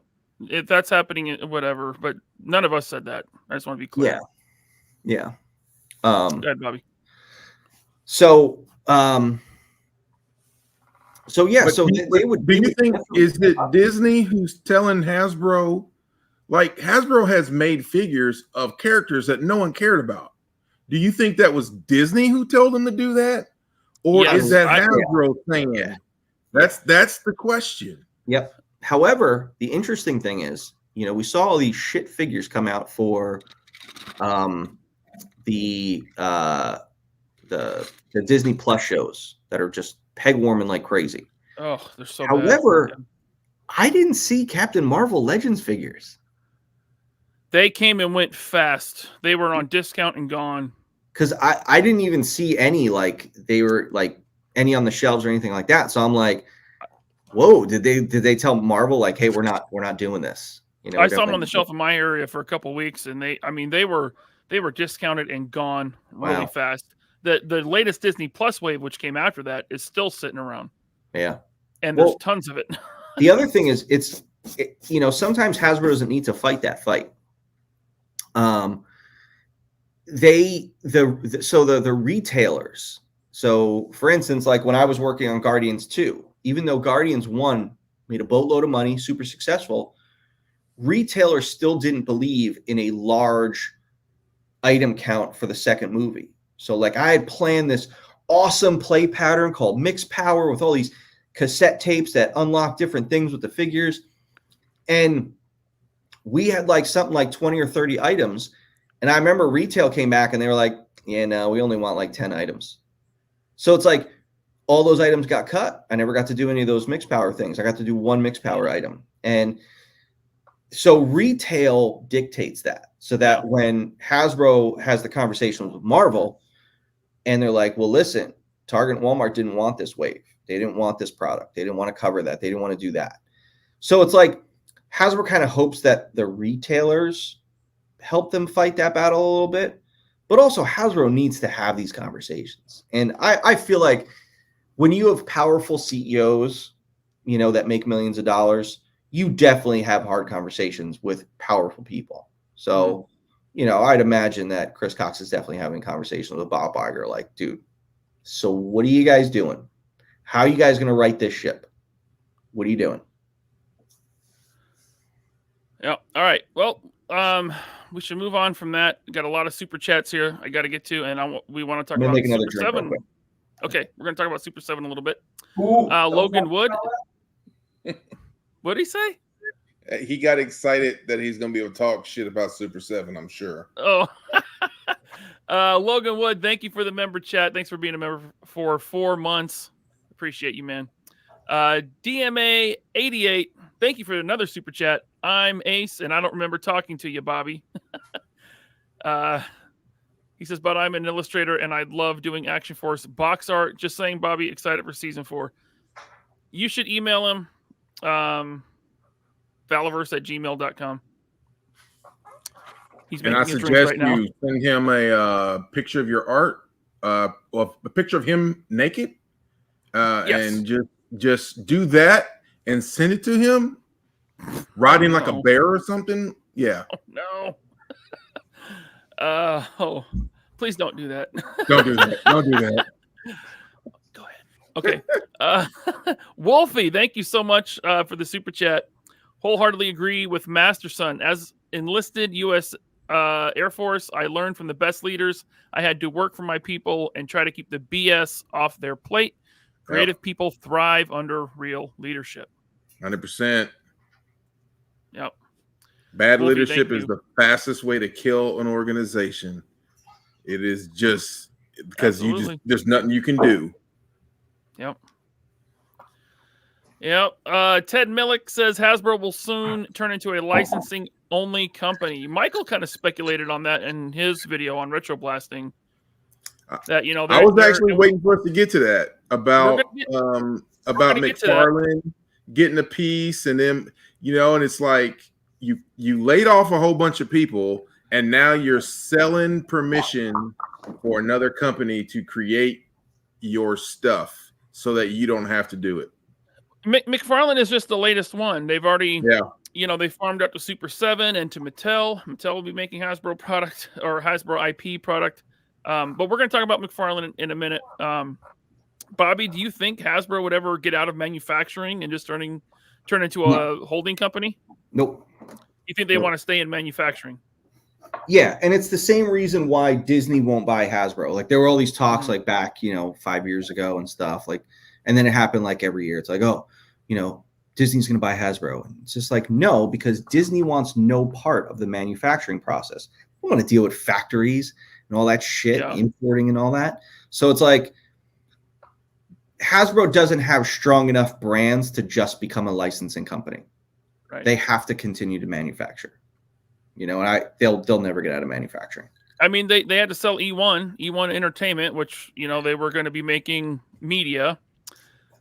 They sold that at a massive loss, right? So they're going to have to farm out G.I. Joe, Transformers out to studios. I mean, hopefully they make something decent. Like, they need to get something off the ground. Well, Chris Cox even came out and said, like, and I think he kind of like threw Goldner under the bus, which was really funny, is that he said, the previous CEO wanted to be an entertainment company. We're not an entertainment company. We're a toy company. So it's like, I'm glad that like he is acknowledging that and wants to focus on the product. It's like, yeah, E1 was a terrible, terrible purchase. And he probably got in there and he was like, what a shit acquisition that he did.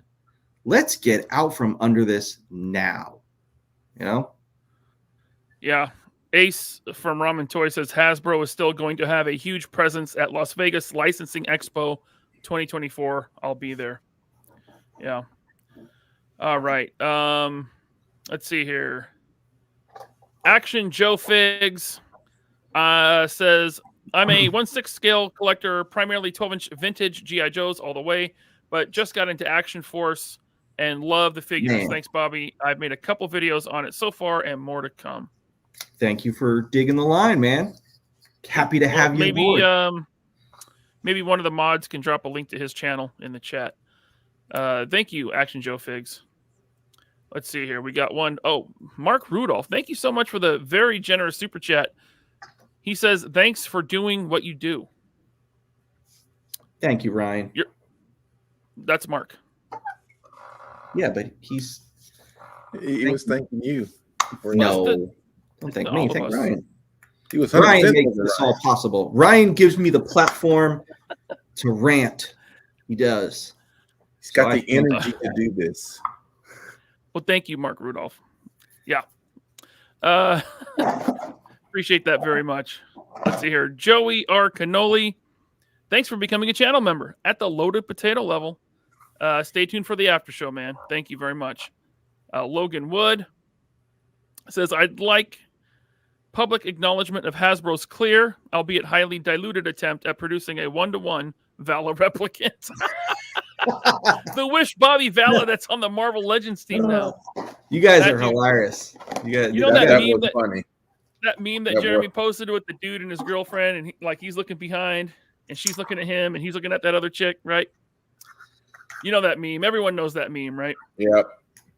I hope he put. Good. You finish up, Ryan. I'm just saying he put your head on there and Wish Bobby Vala on there with Dan Yoon looking back. God, I should just show it. Let me dig that up. It's really funny. Now, I hope that that guy is nowhere near as good looking as me, but I hope like Dwight sees him and he's probably like, fuck, this guy reminds me of Bobby. I have to be tortured all the time about this. I hope that's how it goes. The funny thing is he doesn't really look like you. It's just he's bald and he has a goatee. Yeah, he's bald. He's got a beard. It's not like a goatee, 90% of toy guys nowadays. Yeah. Because you guys think it's cool. Listen, I'm trying to fight it. Oh, trying to get my hair back. Shots fired. Let me see if I can find Jeremy's picture here. In the meantime, thank you, Logan Wood. Got one from Largo's Lair. Thank you, Jim. Thank you, Bobby, for giving us a better 60th anniversary Joe figure than Hasbro. Delta Trooper, Sniper, Blowback, etc. I mean, listen, that figure's pretty cool. I have no problem saying when I think a classified figure is cool. Now it's like, do I think that they took some cues from what I'm doing? Maybe. Still a cool figure. I mean, mine are better, but still a cool figure. Sure does look like it. I mean, look, if you're one of the people that mixes the lines, they'll fit together great. I mean, listen, the Infantry Commando had been out for a while before that figure came out. There's that meme. So good. And I love that they took like angry face Bobby. Oh, yeah. It was so fitting. Oh my gosh. All right, we can move on from this. There it is. Thank you, Jim Largo. Appreciate you very much. Headcanon with the super chat. We got he says the Ollie situation is a once in a blue moon deal. Headcanon, I agree with you. Last time something like this happened was TRU closing. Don't bet your future purchases on it. Yeah, I mean, the collector market is shrinking, and they overproduced at the same time a lot. A lot of that stuff, I think it's safe to say it was from Hasbro warehouses. There was a lot of Pulse exclusives in there, fan channel stuff. But yeah, I don't think we're going to see just a dump like that happen anytime soon again from Hasbro. They've cut production, right, Bobby? Like they've cut production by 30% of what they were doing. Maybe it's more now. Yeah. So, but I mean, remember, look at the groups. People are dumping collections all the time too. So there's a lot less collectors out there. It's up to you whether you pre-order or not. I am pre-ordering very little, but when I do, it's from HelloDopeToys.com. But here, okay. Here's what I find funny, real quick, just about the whole Ollie's thing. It's like, I love that when people make the comment like, I'll wait till it's at Ross or I'll wait till it's at Ollie's. Hey, dummy, if it goes to discount, that means the line is failing, which means they're not going to get any more.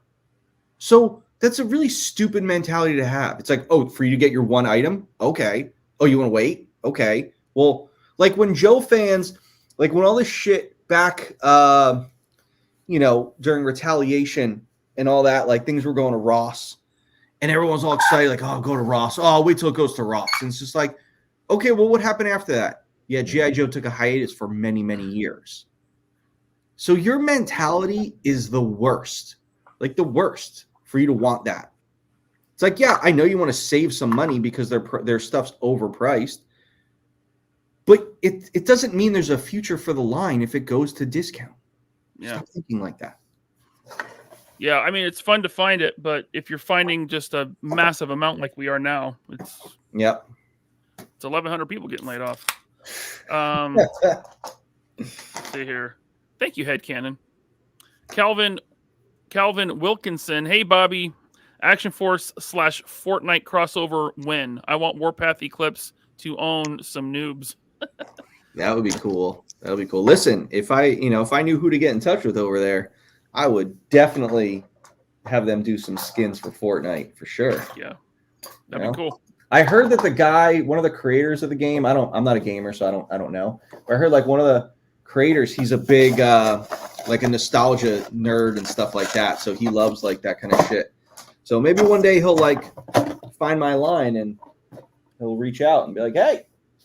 And I'll say, yes, sir. Let's do it. Let's do it. I will sell out. Bet your ass. Impossible Pie wants to know if you ever worked on a HasLab. No. Okay. I was there. So originally, the Sentinel was supposed to be Galactus. And then they ended up changing, and you got the Sentinel first and then Galactus. So, like, I was there. Well, I was there when the sail barge was going on. And I remember everyone was panicking. Now, I had pitched crowdfund. Now, it's funny because you guys are going to probably call me a hypocrite for this. And it's, you're probably a little right to do so. When I was at Hasbro, I would try to pitch things like gear packs and stand packs and all this weird outside the box shit. And I was told like, no item count, this and that. So I said, why don't we do crowdfunds? If you guys are scared to like launch this stuff, why don't we do crowdfunds?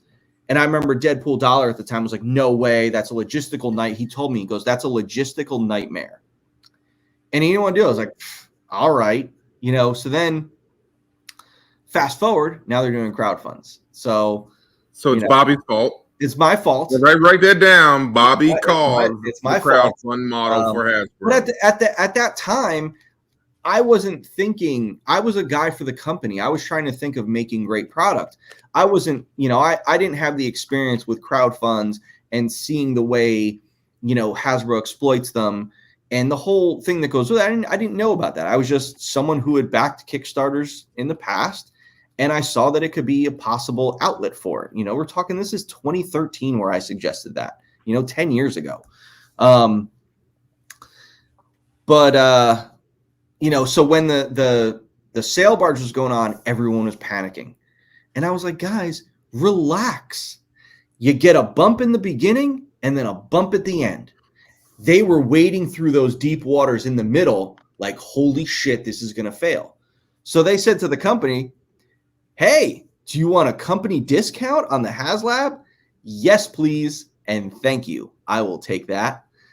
But it was like at the end, it funded it and it went well over. So it's just like they just didn't have the patience and the knowledge and the experience to wait or to expect. Now, no one did research. If they did research, they would have seen, go on KickTrack and you can go and you could see how every Kickstarter performs. No one did that. If they did, they wouldn't be panicking. Mm-hmm. All right. Wow. Right here. Shockwave 75.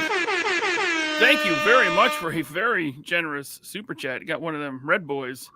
Thank you, sir. He says, Bobby, my man, you just made me mad at my banker. Sadly, 2 years ago, my dad died. Our condolences. But upside, I got some money. When setting up retirement funds and stuff, I said I'd like to buy Hasbro stock. They were down. And he effing talked me out of it. So mad. Got to go with your gut, man. You got to trust your instincts. Instincts are they really don't steer you wrong most of the time. I mean, listen, my instinct told me when it went down at COVID, like I bought, a couple $1,000s worth of Hasbro stock then. I wish I bought $25,000 worth of Hasbro stock. It's like I could have. Had I done it in 6 months when it hit $100, my house would have been paid off. I would have had, multiple cars and I would have just been living filthy. But it was like, I should do this. This seems like a good idea. It seems like a really He'd had the dollar sign glasses. Yeah. This seemed like Bobby caused COVID. Everybody heard that. Bobby caused COVID so he can get his Hasbro stock cheap. 100%. I manufactured the COVID virus and I put it out there because I said, I'm going to manufacture some stock manipulation. Shockwave 75. Thank you very much for the Red Boy Super Chat. Appreciate you. Very nice. Thank you. Okay. Hey, bud, DM, if you can buy now. I mean, I'm not giving financial advice. Not giving, manipulate a stock. I'm just saying that if you didn't get to do it then, you might have a second chance now. Talk to a financial advisor. Yes. Not us. Don't take medical or financial advice from the 3POA podcast. Sorry, I have to make Ryan do all these little PSAs and stuff like that because I always fuck stuff up. DMA 88, thank you for another super chat. He says, Roger that. He's talking to you, Master Son. Naked Bobby, bear riding. Hey, dude, how you gonna snitch me out? How you gonna snitch me out? Bobby didn't know nothing. He wasn't even here in the conversation. And the first thing you did was snitch me. We ain't never doing a crime together because as soon as the police say who did it, you snitching. Did I miss something when I made a drink? Dude, he said it in front of over 500 people. What happened? It doesn't matter. You Bobby snitched on wasn't here. Bobby wasn't. See you later. Maybe you think Bobby's gonna look and re-look at all this stuff and see what this. He wouldn't know. He would have just saw a picture of a naked him on a bear, and he would have been like, "Why did this guy send me a naked picture of myself on a bear?" That's all that would have happened. No. Did I'm like lost here. What happened? Nothing. Okay, we should just move on. Fine. fine. This is much better. It's a much better show now. Just say that. I like this show better. Okay, you Don't can come do that. back. Bring me back. You bring me back. You're back. You bring me back. Uh, Tell Ryan what to do. all right, Tony Robles. Tony, thank you as always, man. He says, man, that Vanguard has some girth and some length, almost as long as Lord of the Rings. Ooh. Ooh. That's long. I believe, is it Tony? Tony, I'm pretty sure Tony sent me a message. He sent me a message. I think he just watched like the Lord of the Rings trilogy, and he said it was awesome. I'm like, yeah, man. I'm not going to steer anybody wrong with that. The question is, did you watch extended or did you watch regular? Because if you watch regular, then you need to rewatch extended in one day. Like, listen, that's probably, I try to do that once a year. It's like the greatest day ever, like ever. All right. Mm-hmm. Let's address something. Tony, thank you. Bushman, do you not think it's hypocritical to talk about their shitty practices while at the same time talking about profiting off their stock? Bobby, no. I think it's showing that you're anti-biased. Yeah. Right? You're speaking out against them. That would hurt his wallet. Yeah. He 100%. wants, it's not he hypocritical. wants the company to do better, and he makes more money from that. I want them to stop doing the shitty practices and do better. Right. Typical guy looking for drama. I don't think he's looking for drama, but I mean, you know, I think it's a fair question. Just think. No, I get it. I get it. It's probably, you could see it that way, but no, it's like, no, I'm trying to exploit them for their practices to make it better. Like when you guys bitch at me about shitting on Hasbro, it's like, I'm doing this stuff to make it better for you. Like, that's what I don't get. It's like, I've been running this company for the fans, making sure I did things that you guys wanted and made sure that you guys weren't ripped off or anything like that. And it's like, when I go after other companies, I'm not like just going after for the fun of it. Like I just get enjoyment out of going after other companies. I'm trying to make it better so that you guys get better stuff. Like, do you get it? Do you get it? Like, no, you're going after Hasbro. I love Hasbro. You can't talk bad about Hasbro, but I want it to be better for you. Don't you want it to be better for you? If you think it's good, don't you want it better? Come on. Come on. Yeah, I'm not a fan of credit card companies, and I'm not a fan of people being in debt, but I invest some of my money in banks, credit cards. I mean, it's just it's the financial system. You put your money places where you think it's going to make money. Yep. Otherwise, I probably wouldn't invest in anything. I'd pull everything out of the market. All right, let's see here. Where Hot Banana Water. Thank you for the member chat. He says, is now a good time to talk about Foosh and Robo News? Yes. So he announced today on Twitter that he is no longer with the Foosh. It's called X, Brian. Oh, right, X. My bad. Yeah, I mean, I don't know. I have no thoughts. They're not going to be on Foosh. Foosh is a company. They worked for the company or they're partners. I don't know. They're no longer there. That's what I know. They announced they're no longer there. But they're still going to do toy stuff. There's all my thoughts. I'll take over, Ryan. Okay. Go ahead.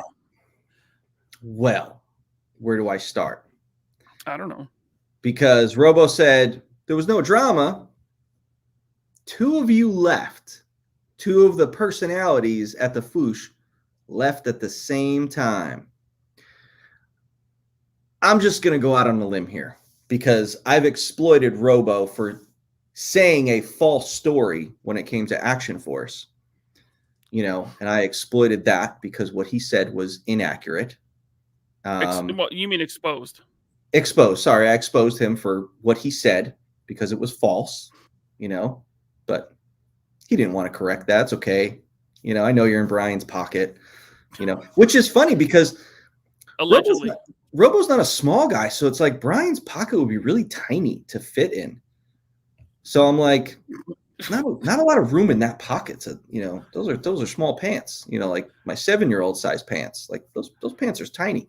But anyway, you're in there, so I know you had to kind of cover. But again, I exploited you for saying what you said because, again, I offered Action Force product to you multiple times, and you just did not respond.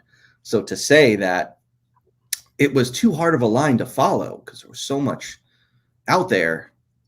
Well, I was willing to send you some stuff so it wouldn't be hard to follow a toy line.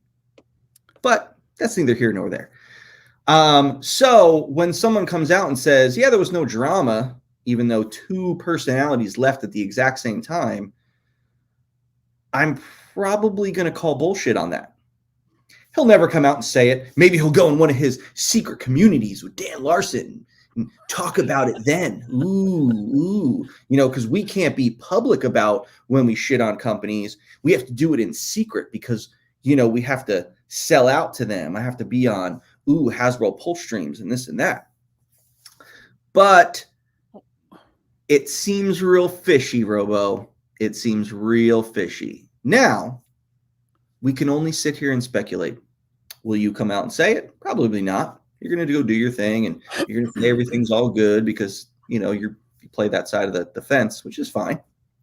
I know, listen, a lot of people love you. And listen, I don't dislike you. I was not happy with the way you had handled the Action Force situation. I get it. You can't talk positive about a brand, when that brand shits on brands that you sell out for. I get it. I understand. It's the way the world works. It's cool. But don't sit here and say there's no drama. 2 of you left. Like, I don't know if you left and then like you weren't expecting, what is his name? Veebs. All these guys don't have real names on the Foosh. He left. It's like, you're like, damn, dude, I just said there was no drama. You made me look bad. Like, I wonder if it was a situation like that. Either way, stop it. Just stop it. Now, hey, listen, more power to you. It's great. You're going to go. You're going to do your own Foosh thing. I just hope that when you do your own Robo channel, whatever thing you're doing after the Foosh, that you are an objective news source. I hope that you actually report on the facts and things that are good and things fans like, and don't give, false, stories about things. And hopefully you just do good toy reporting, because as far as like toy reporting sites, nobody's objective. Everyone's in someone's pocket, So it's like, me. Huh? Not you, but I'm talking like the toy news websites. Like the toy news websites. There's a few of them out there. Oh, yeah. You guys got to be objective. Like, come on. Like, just stop. Just report on shit that is actually cool and fans like. I want to know more about what Nikatronis here is saying. Wouldn't it be the first time someone left the Foosh over being owed money? Ooh, now I'm excited. I don't. Nikatronis, give us more, please. First I've heard of that. I mean, listen, It's a YouTube comment in a live stream. I don't know. Nikatronis, can you elaborate? What is that? The Foosh B&B Toy says the Foosh Robo is no longer with the Foosh brand. Yeah, I saw that. Yeah, I don't know. I wonder if it's like WWE, where WWE owns the name Robo. So now, like, he can't be Robo. He has to be like his real name. Like, I wonder if it's like that. Maybe. And then the Foosh brings in a new Robo. That'd be really cool. Good evening, Toy Collector Magazine. Hope you're doing well. Hey, what's up, Blake? I got the last issue a few weeks ago now. Still got to crack that one open. All right. Let's see here. White Vegeta. Thank you, sir, for the super chat. I need a flocked head pack. Ooh, flocked head pack. Listen, I love some flocking. I got to do a flocked figure during my time at Hasbro. I did Moon Boy in the collector set. I pushed hard for that. Then nobody wanted to do flocked. And I was like, listen, this is Comic-Con and we got to make this shit special. And I pushed hard. My engineer hated it. No one wanted to do it. I got to do vac metal once and I got to do flocking once. That was all I get. But yeah, I mean, listen, it's an expensive process. If it's the right time to do it, sure, I can see doing it. All right. Thank you, White Vegeta. Real quick, Nikatronus says it happened in the past where guys were owed money and Paul didn't pay up. All right. I think we need another layer to that cake. Yeah, I would like to know more. That's interesting. Yeah. All right. Figure Fever. Thank you for the super chat. He says, I applied to Hasbro back in the late 90s. I guess I won't be getting a call back. I wonder if I should apply. I guess I'm still I have like the business email accounts, but then I have like my personal Bobby email account. And I still get like the emails from Hasbro of job listings. Just because I'm always curious to see what positions they're looking for, like especially during layoff times and things like that. And I've been tempted sometime to just as like a joke, just to put in an application for a role, see what happened.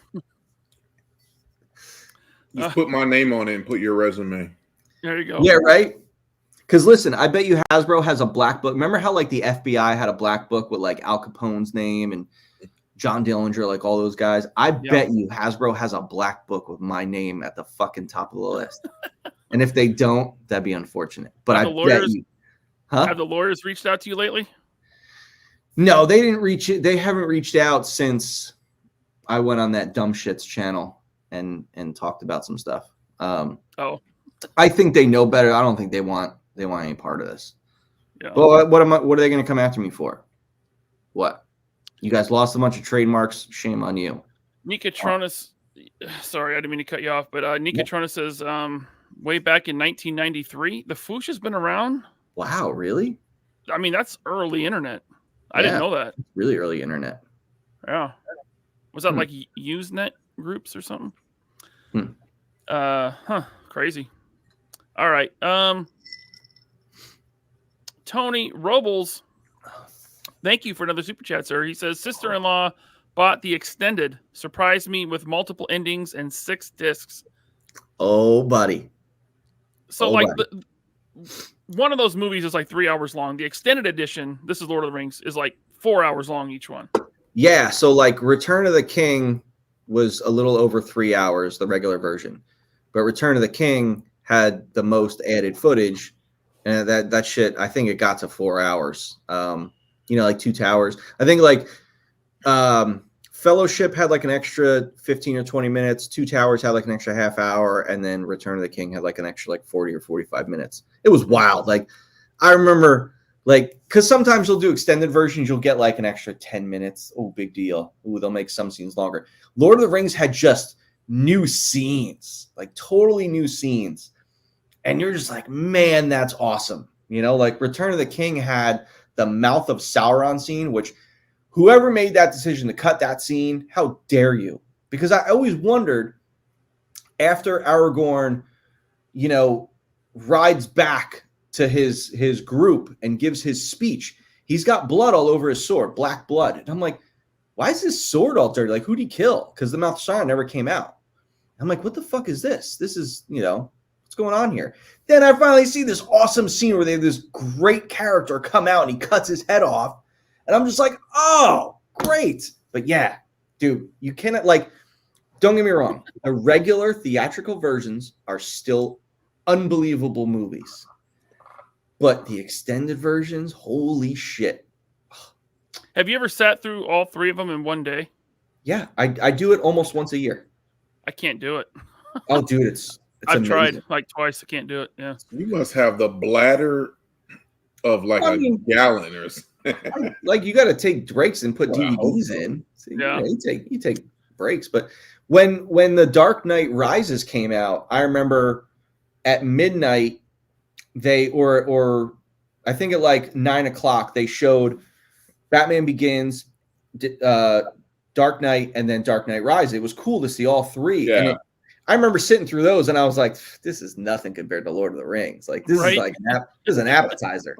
Dude, it's an epic thing. That's why when the Snyder Cut came out, sorry, I'm going off on a tangent, but dude, I couldn't wait to sit through that 4-hour movie. I was like, this is a 4-hour movie. Every movie in the world should be 4 hours. Everyone. I love long movies. Mm-hmm. All right. Let's see here. We got one from Not Top Goon. Thank you, Goon, for the super chat. Hey guys, glad to see y'all on. Just curious, Bobby, have you heard of Half-Life and Half-Life 2? It would be an amazing IP to look into, an iconic video game with very little product pushed out. See, unfortunately, I'm not a gamer. So those are huge games back in the day. Oh, they were like a back in the day game. They're not like normal, like new games. Half-Life, like probably 20 years ago. Yeah. I will say this though, wasn't there an IP that everyone was talking about last show? I might have looked into it. Oh, okay. That's all I'll say. That's okay. all. Stop doing that. Stop. That's all. What? What? I gotta build. The, the excitement. Let's see here. We got one from Ransom 009. Thank you, Goon. Ransom 009. Thanks for being a YouTube channel member, sir. Stay tuned for the after show. This is going to be a marathon of a show. DMA88. Thank you once again. He says, I was trying to get my art on Vala packaging, Bobby. Ryan and Master Son suggested I send a pic of you naked riding a bear, and I'm happy to oblige. That's really funny. It was all Master Son. That's really funny. Me, why you keep throwing me under the bus? You out. But you just throwing people under the bus. He didn't ask all that question. He didn't ask all that. That is awesome. Also at Joe Fest, Master Son touched my pee-pee. What was that? What? What was that? How come I didn't get a reach around? Not for you. How come I didn't get one? Well, I get it. It was probably because Tony was probably too in the way all the time. Tony was a little, he's a little grabby, a little handsy. Jeez, Tony's very handsy. Yeah. I was a little weary about sharing a room with him. He's handsy. Post alcohol. Oh, he straight up 1980 CEO to their secretary. Yep. He is Mad Men to the secretary. Yep. He's like Mad Men and Jordan Belfort combined. Yep. All right. I think Media Clash is giving you his credentials. Maybe he wants a job at Valaverse. Senior business analyst for Walmart, Bentonville, Arkansas. United States Hasbro I don't know what this. Yeah, what's this? I mean, if you're applying for the open job we have, I mean, you're in Arkansas. Yeah, that's a long ways away, man. Long ways away, and I'm not paying for people to move. Logan Wood, thank you for that super chat. The Black Book is a bunch of BS. They got 2 names in there, and one of them is still Bobby Vala. What movie is that from? Oh, that's from Casino. That's right. That's from Casino. I was like, why do I was like, I should know that. That's when Joe Pesci talks about that. Dude, that's fucking Logan. My man, that's one of the best fucking super chats ever. One of them is still Bobby Vala. That's great. Let's see here. You get down to the bottom of the list. There was a chat that I want to bring up, but this is moving fast. Here we go. Toy Collector Magazine. Hey, Bobby, do you have a show schedule for Valaverse appearances in 2024? I am working on it. So I have a big giant whiteboard in front of me in the conference room, and I started to write down all the shows because I've been, finalizing with all the showrunners and stuff like that. So I've been writing a schedule up there so I know what I'm doing. I'm probably going to be doing, my Vala Fair event again in like February, March. And that's when I'll probably be announcing all the shows for the year, or if I do it before that, we'll see. But I am working on that, and I will be putting that out soon. All right, cool. And we got Northern Nomad. Thank you, sir. Bobby, how about Mass Effect? Guys, you're suggesting all these video games. I told you I'm not a gamer. I'm not a gamer. Yeah. Listen, if you want to say something like Metal Gear, okay, but you got to remember, how many Metal Gears have they put out since the first one? I only played the first one. So it's like video game IPs are kind of lost on me. Also, video game IPs are a hard nut to crack in the toy industry. They've had more failures than successes. Like Fortnite for Jazzwares when it first started was one of those rare successes. But you got to see Hasbro tried to do Fortnite. It failed. They tried to do what was the one they did that all went to discount? Figures were great. It was just that the UFC? No. Hasbro did they did that. Yeah, it was Overwatch. Figures were amazing. I got a couple, but it's like it didn't catch on. No one cared. I think the video game fan and the toy fan are not the same thing. There's some overlap, but it's not 100% overlap. So there's a reason why you don't see a lot of video game, toy lines out there. And I just think not all of them really do well. So I'd be very, very weary about doing a video game IP. Very weary. A lot of speculation in the chat about Robo and Veebs leaving the Foosh. I don't know. See? Telling you. Action Figure Torium says, how do they make their money? Well, ads on their website. And they also make action figures. And the YouTube channel. I will say this about the Foosh. They have standards because I tested them. I sent them a message testing to see if they would take the cash or if they stood on their principles. And I said to them, I sent them a message saying, hey, I want to purchase. They have a direct link to purchase ad space. And I sent them a message to purchase ad space, and I never got a response. And I was like, good on you guys. You guys have principles. See that? They didn't take the money. Okay. Let's see here. Maybe you had the wrong email address. What was that? Maybe you had the wrong email address. It was through their site. It's directly linked in their site. Action Figure Torium brings up something else that's really important, I think. He says, I bought some of their figures on sale for $4. So they put up some more ninjas for pre-order, not the Ninja Scroll ones, but just like more generic ones. And they got like a handful of orders. Yeah, didn't that one Devil one not fund or something like that? Didn't fund. They got like a handful of orders. They were putting the numbers out there. And I think it's because of those $4 sales. I think they just devalue you can't have $4 figures and then ask people to pay $40 for a figure. I think that really hurt them. Those liquidations, they would make that decision to do $4. Listen, fire yourself. That was a terrible idea. That ruined it. Listen, that ruined any future for any line. Are the Ninja Scroll figures moving forward? I think they said that they funded. Yeah. Did they get enough? Because I remember last time I checked, they weren't getting a lot. Well, no, the first one definitely did. I think they put up a second that's somewhere. I don't know. Okay. I don't know Ninja Scroll, so I didn't look into it too much, but I follow them on socials, and I know the first Ninja Scroll figure is moving to production. Okay. So, all right. Let's see here. Ninja Scroll? The 1990 something, yeah.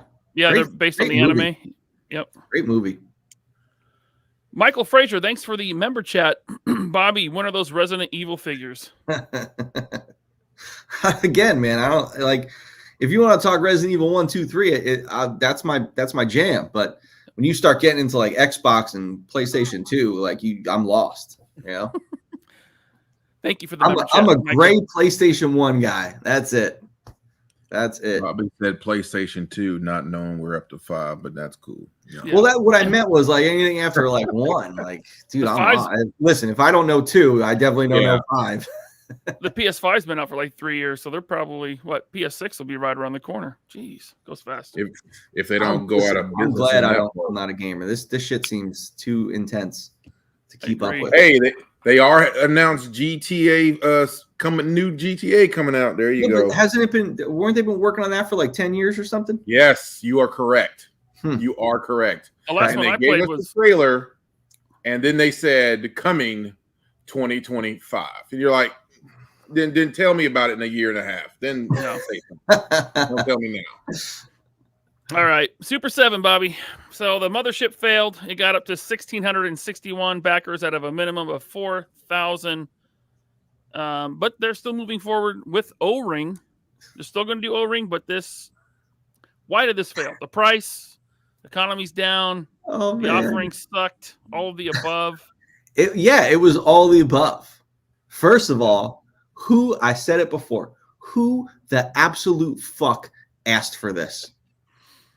Let me tell you something. Whoever at Super 7 sat in a fucking meeting room and suggested this should go put their face into the fucking wall. Shame on you. This was a fucking terrible suggestion. And then whoever, most likely child Brian Flynn, probably said, yeah, that's a great idea. Let's do that. Are you mad? Like, who wanted this? Because okay. A lot of Joe fans don't know everything about Joe lore. Like a lot of people are Joe fans from the cartoon. A lot of people are Joe fans from the comics. There's some that were fans of both. It's like, I didn't know the comics until I was in like my late teens. So it's like I grew up on the cartoon, but it's like I also grew up mostly on the Deke cartoon, which everyone hates. Everyone loves Sunbow, not Deke. But it's like I was a little younger. I was born in 82. So it was like some people that were born in 79 loved the Sunbow. So it was like I caught the tail end of Sunbow, but mostly grew up in Deke. This appeared in the shortest amount of time and it blew the fuck up. It wasn't iconic. It wasn't in the comics. At least I don't think it was in the comics. It's like, what a dumb fucking thing to do. And then not only that, hey, let's do this dumb fucking idea that's so niche. You can't get more niche than this. And let's charge $400 fucking dollars for it. And just aesthetically, it's a space suck. Yeah. And it's just not that exciting looking. It's just kind of a boring looking toy. It's a really fucking boring toy. Holy shit, that dude got knocked the fuck. Sorry, guys, UFC started, and that dude got knocked the fuck out. We're losing Bobby. We've lost 30% of Bobby already. But listen, anyone who thought this thing would actually fund, like, just slap yourself in the face, because there was no way this was ever going to fund. Ever. Yeah, it wasn't. In what world would this? Oh, that was a good knockout. In what world would this have ever funded? And you could have given 100 free figures with this. It would have never funded. Dude, it didn't even get halfway. It didn't even get. No. Listen, they should have pulled a Street Humans and canceled this shit. They should have just said, nope. Sorry, guys. We're reading the writing on the wall. We're embarrassed. Let's just end it. Back to the drawing board. Look at that. Look at how sad that bar is. Look at that. And then it's like, and then you have to send out the email like, oh, sorry guys, like we actually thought this one was gonna make it. No, really? There's no way you thought this was gonna make it. There's no way. You wasted all that money to like, sculpt this and 3D print it and paint it and bring it to all the cons, and it did nothing. It did nothing. You wasted. This thing was advertised all over my Facebook feed. I had to start like blocking those ads because I was like, nope. And I'm like, so you put a lot of money in the advertisement for it, but you didn't put enough money in the thought of what should we create. And then even when they did say this, there were so many flaws that you can see from now, and like can't have the figure standing up while it's covered and all kind of things. It just I just think it was very very poorly conceived from the very start. Yeah. I was on LinkedIn a few weeks ago, and the designer who actually worked on this, which I feel bad for him. Actually, I don't feel bad for him. He was an intern at Hasbro on the G.I. Joe brand before I was an intern, like shortly before I was an intern. I think the year before he was an intern on the Joe brand, and then the next year I was an intern on the Joe brand. So he was all excited to talking about this. I'm like, dude, I would never take credit for this. Like, no way. Because that's on your resume now. Wait, you're gonna go and you're gonna go to somebody and you're gonna try to get a job and be like, oh yeah, I worked on that Cobra mothership, and they're gonna be like, the door's right there. The door's there. Yeah. Like, And I'm sure, like, I don't know if it was his idea. Maybe they came to him and said, hey, you want to work on this? And he was probably like, yeah, sure. Great. G.I. Joe, cool. Listen, when I was at Hasbro, if Daryl DePriest came to my office and said, hey, we got this idea. We got the Cobra mothership. You want to work on it? I'll be like, nope. Nope. I'm good. I'm good. There's no, like, this is stupid. This is so, look at this thing. You want to talk about iconic stuff for the G.I. Joe brand, and like then you roll out this, especially like it's niche. You got to know it's niche. At $400, fuck is wrong with you? Now it's like, all right. So go ahead, Ryan. Go ahead. No, you go ahead. Now they're talking about O-rings, and everyone's all excited. Yes, the future of G.I. Joe is in Super 7's hands. I'm so excited. It's like, okay, first of all, you're going to get a $20 O-ring figure. Okay, enjoy that fucking spoonful of suck. And then it's going to take it 4 years to get out. That too, but also, guys, they're showing you they're showing you their hand. Hey, we think the Cobra mothership is a good idea. So I should trust that you're going to do really good O-ring figures now? Bro, they're probably going to do O-ring Boy George Snake Eyes disguise figure. Oh, you know that one. Oh, you know it's coming. 100%. I'm calling it right now. They're going to do that. They're going to do that whole band. And they're going to wonder, why didn't this sell well? Hey, guys, this is really cool. Why didn't this sell? And Brian Flynn's going to come in from preschool. Hey, guys, why didn't this sell well? I thought it was cool. From preschool. And it's like, you really thought, like, guys, I know you're excited, like, ooh, O-ring. Just because someone says O-ring doesn't mean you should get excited. Just putting it out there. But I just love the Joe fans that can't help themselves. And the second you say new O-ring, they're like, oh my God, yes, yes, my future is complete. I'm getting new O-ring figures. Now, what is it? Are O-ring? Do they still have a following because of the nostalgia, or are they in some way better than like a modern? Well, no, it's like O-ring were the real American hero figures. Right. Listen, they're such an amazing line. It's I have every single one in my basement on display. Like, it's an amazing line, but doesn't mean you should keep doing them. Also, it's like, what are you going to do? Like, okay, so you're going to take, what are you going to take? You're going to take modern figures like Shooter and make them O-ring. Okay. But again, like, we've seen like at the conventions, like the 12-inch Joe fan, there's only a few of them left. I almost feel like the O-ring fan, yes, there are still a lot of them left, but I think people are slowly starting to get away from it. Even if you did like 4-inch stuff, like, don't get me wrong, I love the 4-inch line. I think people now put their stock in the classified. I just think you can't ask people to buy multiple scales, man. It's not going to work. And especially, like, again, what are you going to do? Like, you can either go the bad Hasbro route and just redo the same vintage figures that everyone already has, which is why their Star Wars and Indiana Jones vintage shit failed. Or you could do new characters, but how many new characters do you really have left? Okay, you got the Valor versus Venom shit. Some of that stuff was O-ring. You got, again, like some of the new figures from the IDW comics, like Shooter and, whatever fucking stupid characters they created then. But it's just like, what is left to do? Yes, there are some G.I. Joe figures that are hard and expensive to get, but for the most part, they're all pretty attainable. It's kind of like with Hasbro doing Star Wars. All the figures you did, everyone has, and everyone can get. You want to do something, do the last 17.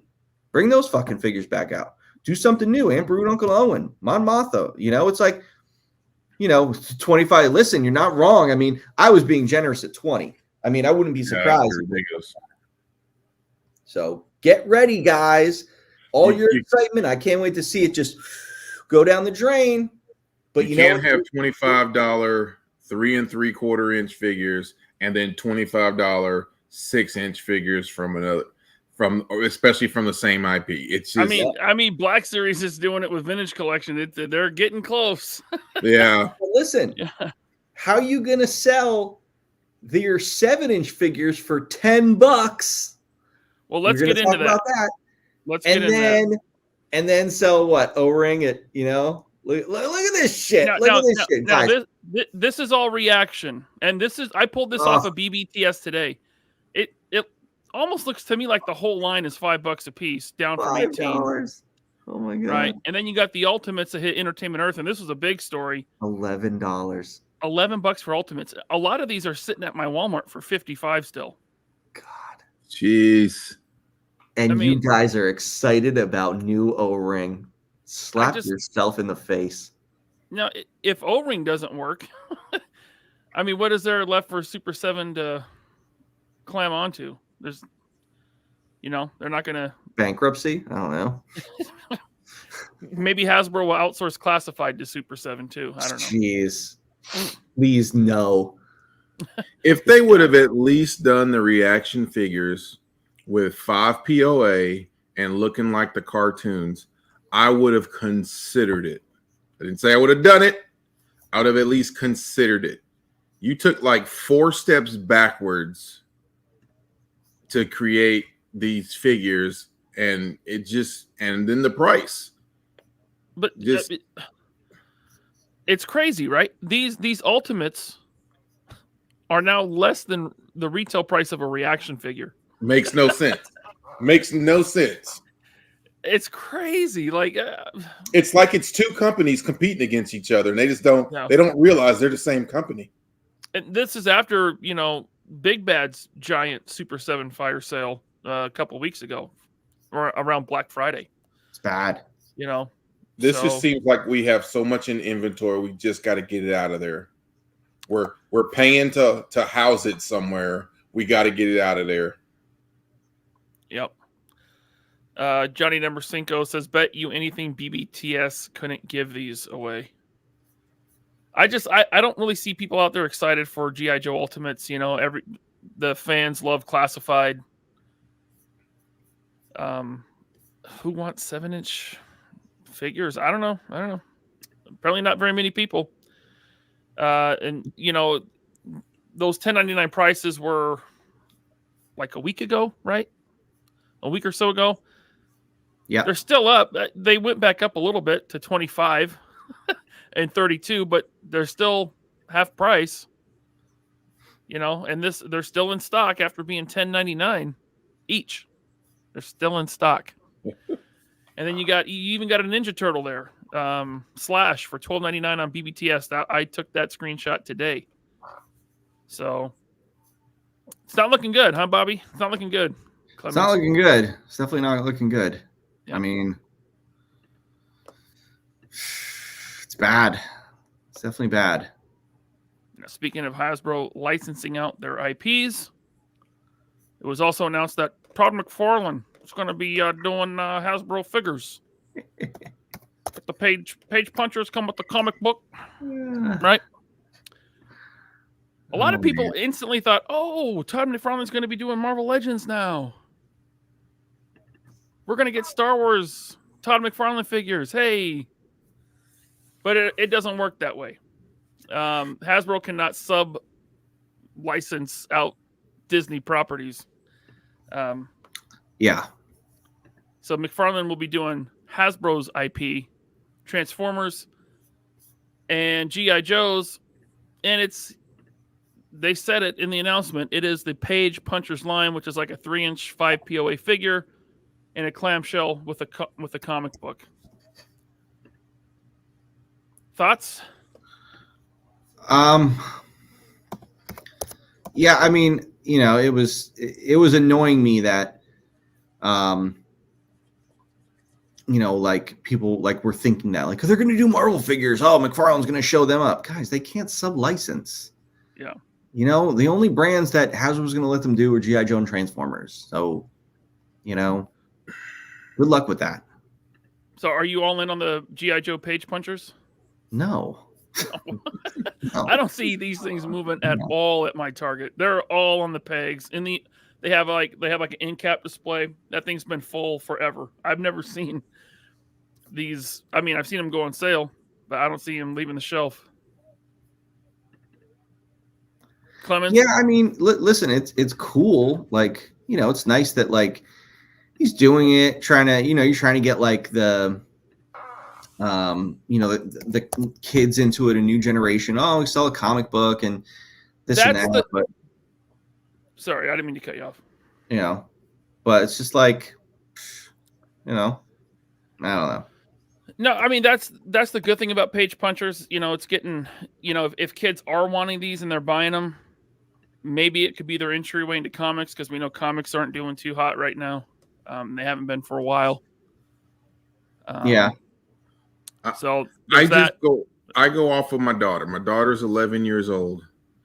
When every time she goes to the store to buy a toy, it is associated with something that she saw off of YouTube, yes, or a TV show or something. So if they're not hitting with that thing first to get everybody to go, ooh, I like this show, then you make the toys for it. Then they will go there and they will try to get those toys. And if you stick a comic book in there, well, as long as I've already paid for it, I'll read this, and then that could get them hooked back on the comic. But yeah, unless they have something visual, something stimulating, I just don't see it going.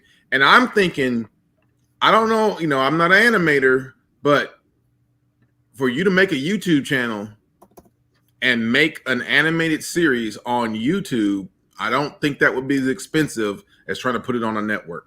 I think it's something that could be done. I mean, what was your entryway in the 80s to G.I. Joe or Cartoon. Masters of the Universe? 100% cartoon every time. Yeah, it was on TV, and then you saw it in the toy aisle and you bought the toys, right? So you got to get kids into G.I. Joe some other way other than a $10 comic book with a corny figure. Yeah. You know, you got to have a cartoon on TV again, and you got to get it in front of them, and then they'll go to the toy aisle. They'll see the figure and they'll want to get it, just like the 80s.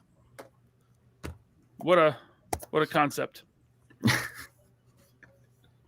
So there it is. That's what you're getting. You're getting page punchers.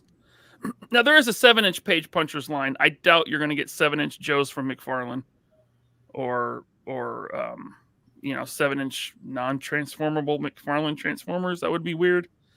Doubt that. I think it's just these little short minifigures. What do you think? Think McFarlane will do G.I. Joe the 7-inch page punchers? No. I don't think so either. They're just doing little guys. Yeah. All right. That is all of our toy news, and boy, that took a while. It was a long show. I do want to give a little shout out to a viewer of the channel, Mython the Python. He sent me a package in the mail, and I got it, and he's a member of the 501st. So I got he sent me a bunch of patches, 501st patches, some 501st trading cards right there. It's very cool. Right. And then just a whole stack of like Star Wars stickers. I guess he's a TIE fighter pilot in the 501st and a stormtrooper. Yeah, I'm just saying, when the Marines were trying to recruit me, they sent me a whole bunch of shit too. I'm not joining the 501st. Oh, you're joining. Oh, you I are. have to be the Rancor keeper. Did you pick up the Rancor keeper? I don't want to be there. I don't want to cry over a dead Rancor. I mean, nice I'm card. not trying to, because I'm a big guy too, but you could be, Porkins. An X-wing pilot. He flew. Maybe. He was getting the chicks. All right. V Conley says Mython is a kick-ass dude. Yeah, thank you, man. I appreciate that. And I'm going to be sending him some 3 POA stickers. So keep an eye on your mailbox. All right. Was there anything else? Just again, a big thanks to Ammo to Go, Wilhelm, and everyone that sent a super chat. You guys were very generous tonight. Thank you so much. Especially channel those guys members who handed out the member stuff. Yeah, that was Ammo to Go. Ammo to Go and Wilhelm. Stay tuned for the after show. Give us about 15 minutes after this ends. And also tomorrow night on It's Chad's YouTube channel. I will be joining him for a discussion. 7 o'clock Eastern, 4 o'clock Pacific. Be there. Bobby, how's the UFC? It's good. It sucks. I was trying to put my bet in, but so like where I have to place my bets, it has like a geolocation so that it knows you're in the state of Rhode Island to like place a bet. And for some reason, I remember last UFC, I had a problem with this app that it makes you download. So I can't fucking place a bet. But I wanted to place a parlay bet. And the fight that's on now, I couldn't get it in any way. So I'm just like, you know what? I'm not placing any bets. And watch, all my bets are going to hit. I would have won $5,200. So we'll see. We'll see. But I'm just going to watch to enjoy, you know, because I shouldn't watch to bet. Although I've been betting lately and it's been working well. All right. So I'm pretty pissed that I can't place my bet.